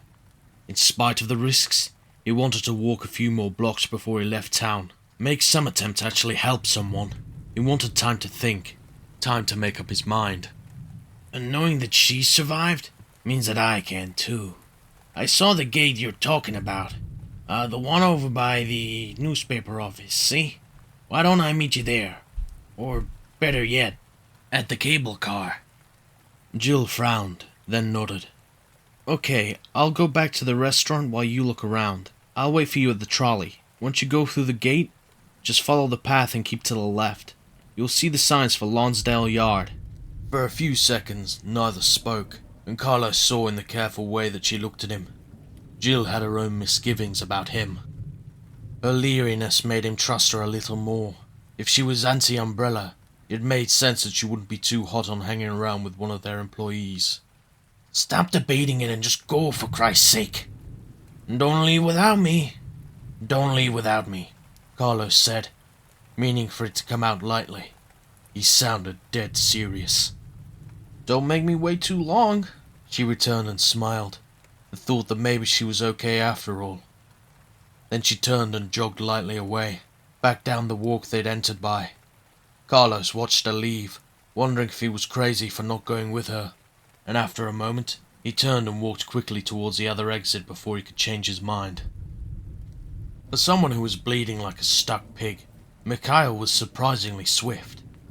For at least 20 minutes, Nikolai had followed the trail of dark droplets through a blockade, over gravel and asphalt, grass and debris, and he still hadn't sighted the dying man. Dying is too strong of a word, considering... Nikolai had planned to give up if he wasn't able to find the platoon leader after a few minutes, but the longer he searched, the more determined he became. He found himself getting angry. So how dare Mikhail run from his just punishment? Who did he think he was, wasting Nikolai's precious time? To frustrate him further, Mikhail had covered quite the distance leading him back into town. Another block or so and he'd be back at the RPD building again. Nikolai opened another door, scanned another room, sighed. Mikhail knew what he was doing. Mikhail had to know he was being followed, or he just didn't have any good sense to lay down and die. Either way, it couldn't be long now. Nikolai walked through a small orderly office, apparently attached to a parking garage. The erratic blood trail shining purple on the blue linoleum caged by the bare bulbs overhead. Splatters seemed to be thinning. Either Mikhail was bleeding out, unlikely, it seemed, or he had found time to staunch his wound. Nikolai gritted his teeth, reassuring himself. He'll be weak and slowing down, perhaps looking for a place to rest. I saw the hit. He can't go on much longer. He stepped out into the dark, cavernous garage. The cold, thick air smells of gasoline and grease, and of something else. He stopped and breathed deeply. A weapon had been fired recently. He was sure of it. He moved quickly and silently across the cement, edging around a white van that blocked one of the rows of cars, and saw what appeared to be a dog sprawled in a puddle of blood, its strange body curled in the fetal position. He hurried towards it, disgusted and thrilled at once. They had warned him about the dogs, and how quickly they became infected, and he knew that research had been conducted on their viability as weapons at the Spencer estate. And they were deemed too dangerous when they turned on their handlers. Untrainable, and their decay rate was much higher than the other organics. Truly, the half-skinned animal at his feet looked and smelled like a piece of raw meat that had sat in the sun for too long. Accustomed as he was to death, Nikolai still felt his gorge rise at the stench, but continued to study the creature, certain that the canine had been the target of recent gunplay. Sure enough, 2 entry wounds below the torn flap of its left ear, but not from an M16. The holes were much too big. Nikolai backed away, frowning. Someone besides Mikhail Victor came through the garage in the last half hour. And probably not a UBCS soldier, unless they'd brought their own weapon. Probably a handgun. Nikolai heard something. His neck snapped up, his attention on the exit door, ahead at 2 o'clock. A soft sliding sound, an infected human brushing against the door, or perhaps a wounded man, slumped and dying against the exit, too exhausted to press on. Nikolai moved towards the door, hopeful, and grinned at the sound of Mikhail's voice, strained and weak, floating past the aging metal. No! Get away! Nikolai eagerly pushed the door open, wiping the smile off his face as he assessed the situation. A vast wrecking yard, gated. Vehicles piled up in a useless barricade. 2 more dead dogs limp on the cold ground. Mikhail lay next to the garage door, propped against the wall and desperately trying to lift his rifle. His pale face beaded with sweat and his hand shook wildly. 5 meters away, half a person was pulling itself towards a downed man on shredded fingertips. Its rot, sexless face corrupted into a leering permagrin. Its progress was achingly slow but constant. It seemed that having no lower body, certainly not a complete digestive system, didn't stop the carrier from wanting to eat. Do I play the hero, save my leader from being gnawed to death, or do I enjoy the show? Nikolai, help me, please. Mikhail rasped. rolling his head to look up at him. The idea that Mikhail would be grateful to him for saving his life seemed extraordinarily funny, for the lack of a better term. Hang on, Mikhail, Nikolai said forcefully. I'll take care of it. He dashed forward and jumped, slamming his boot heel into the carrier's skull, grimacing largely as a section of his matted scalp sloughed wetly away from the bone. He brought his heel down again, and a third time, and the once human thing died in a thick splintering crunch, its arms spasming, its fleshless fingertips dancing briefly on the asphalt. Nikolai turned, hurrying back to kneel next to Mikhail. What happened? He asked, his voice heavy with concern as he gazed down at Mikhail's bloody stomach. Did one of them get you? Mikhail shook his head, closing his eyes as if too exhausted to keep them open. Somebody shot me. Who? Why? Nikolai did his best to sound shocked. I don't know who, or why. I thought that someone was following me too. But maybe they just thought that I was one of them. A zombie. It's actually not so far from the truth. Nikolai had to stifle another grin. He deserved an award for this performance. I saw at least a few men got away, Mikhail whispered. If we can get to the evac site, we can call in the transport. The St. Michael clock tower was the alleged evacuation site, where the soldiers were supposed to take the civilian survivors. Nikolai knew the truth, that a reconnaissance team would put down the first disguised as emergency medical, and no other helicopters would show unless Umbrella gave the word. Since all the squad leaders were probably dead, Nikolai had to wonder if any of the other soldiers knew about the evacuation. Though he supposed it wasn't important, it wouldn't affect his plans either way. He found that he wasn't enjoying this game as much as he thought he would. Mikhail was too pathetically trusting. It was as much a challenge as hunting a friendly dog. It was almost shameful to watch too, the way he surrendered to his pain. I don't think you're in any shape to travel, Nikolai said coolly. It's not that bad. Hurts like hell, and I've lost some blood. But if I can just catch my breath, rest for a few minutes.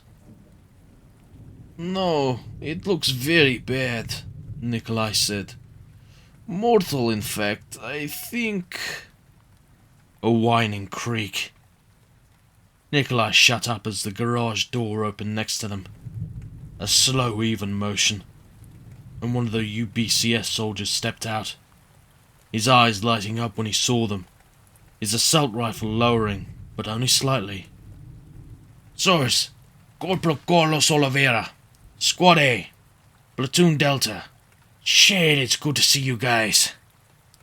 Nikolai nodded briskly, annoyed beyond measure as Carlos crouched next to them, checking Mikhail's wound, asking stupid questions. He was 99% sure he could kill both of them before they realized what was happening, but even 1% was too great a risk considering what was at stake. He would have to wait. But perhaps he could find a way to use these new circumstances to his advantage. And if not, well, some people just turn their backs on their friends at the right time, didn't they? And neither of them had a reason to believe that Nikolai wasn't anything but. What was the saying about how an obstacle was only a disguised opportunity? Things were going to be fine.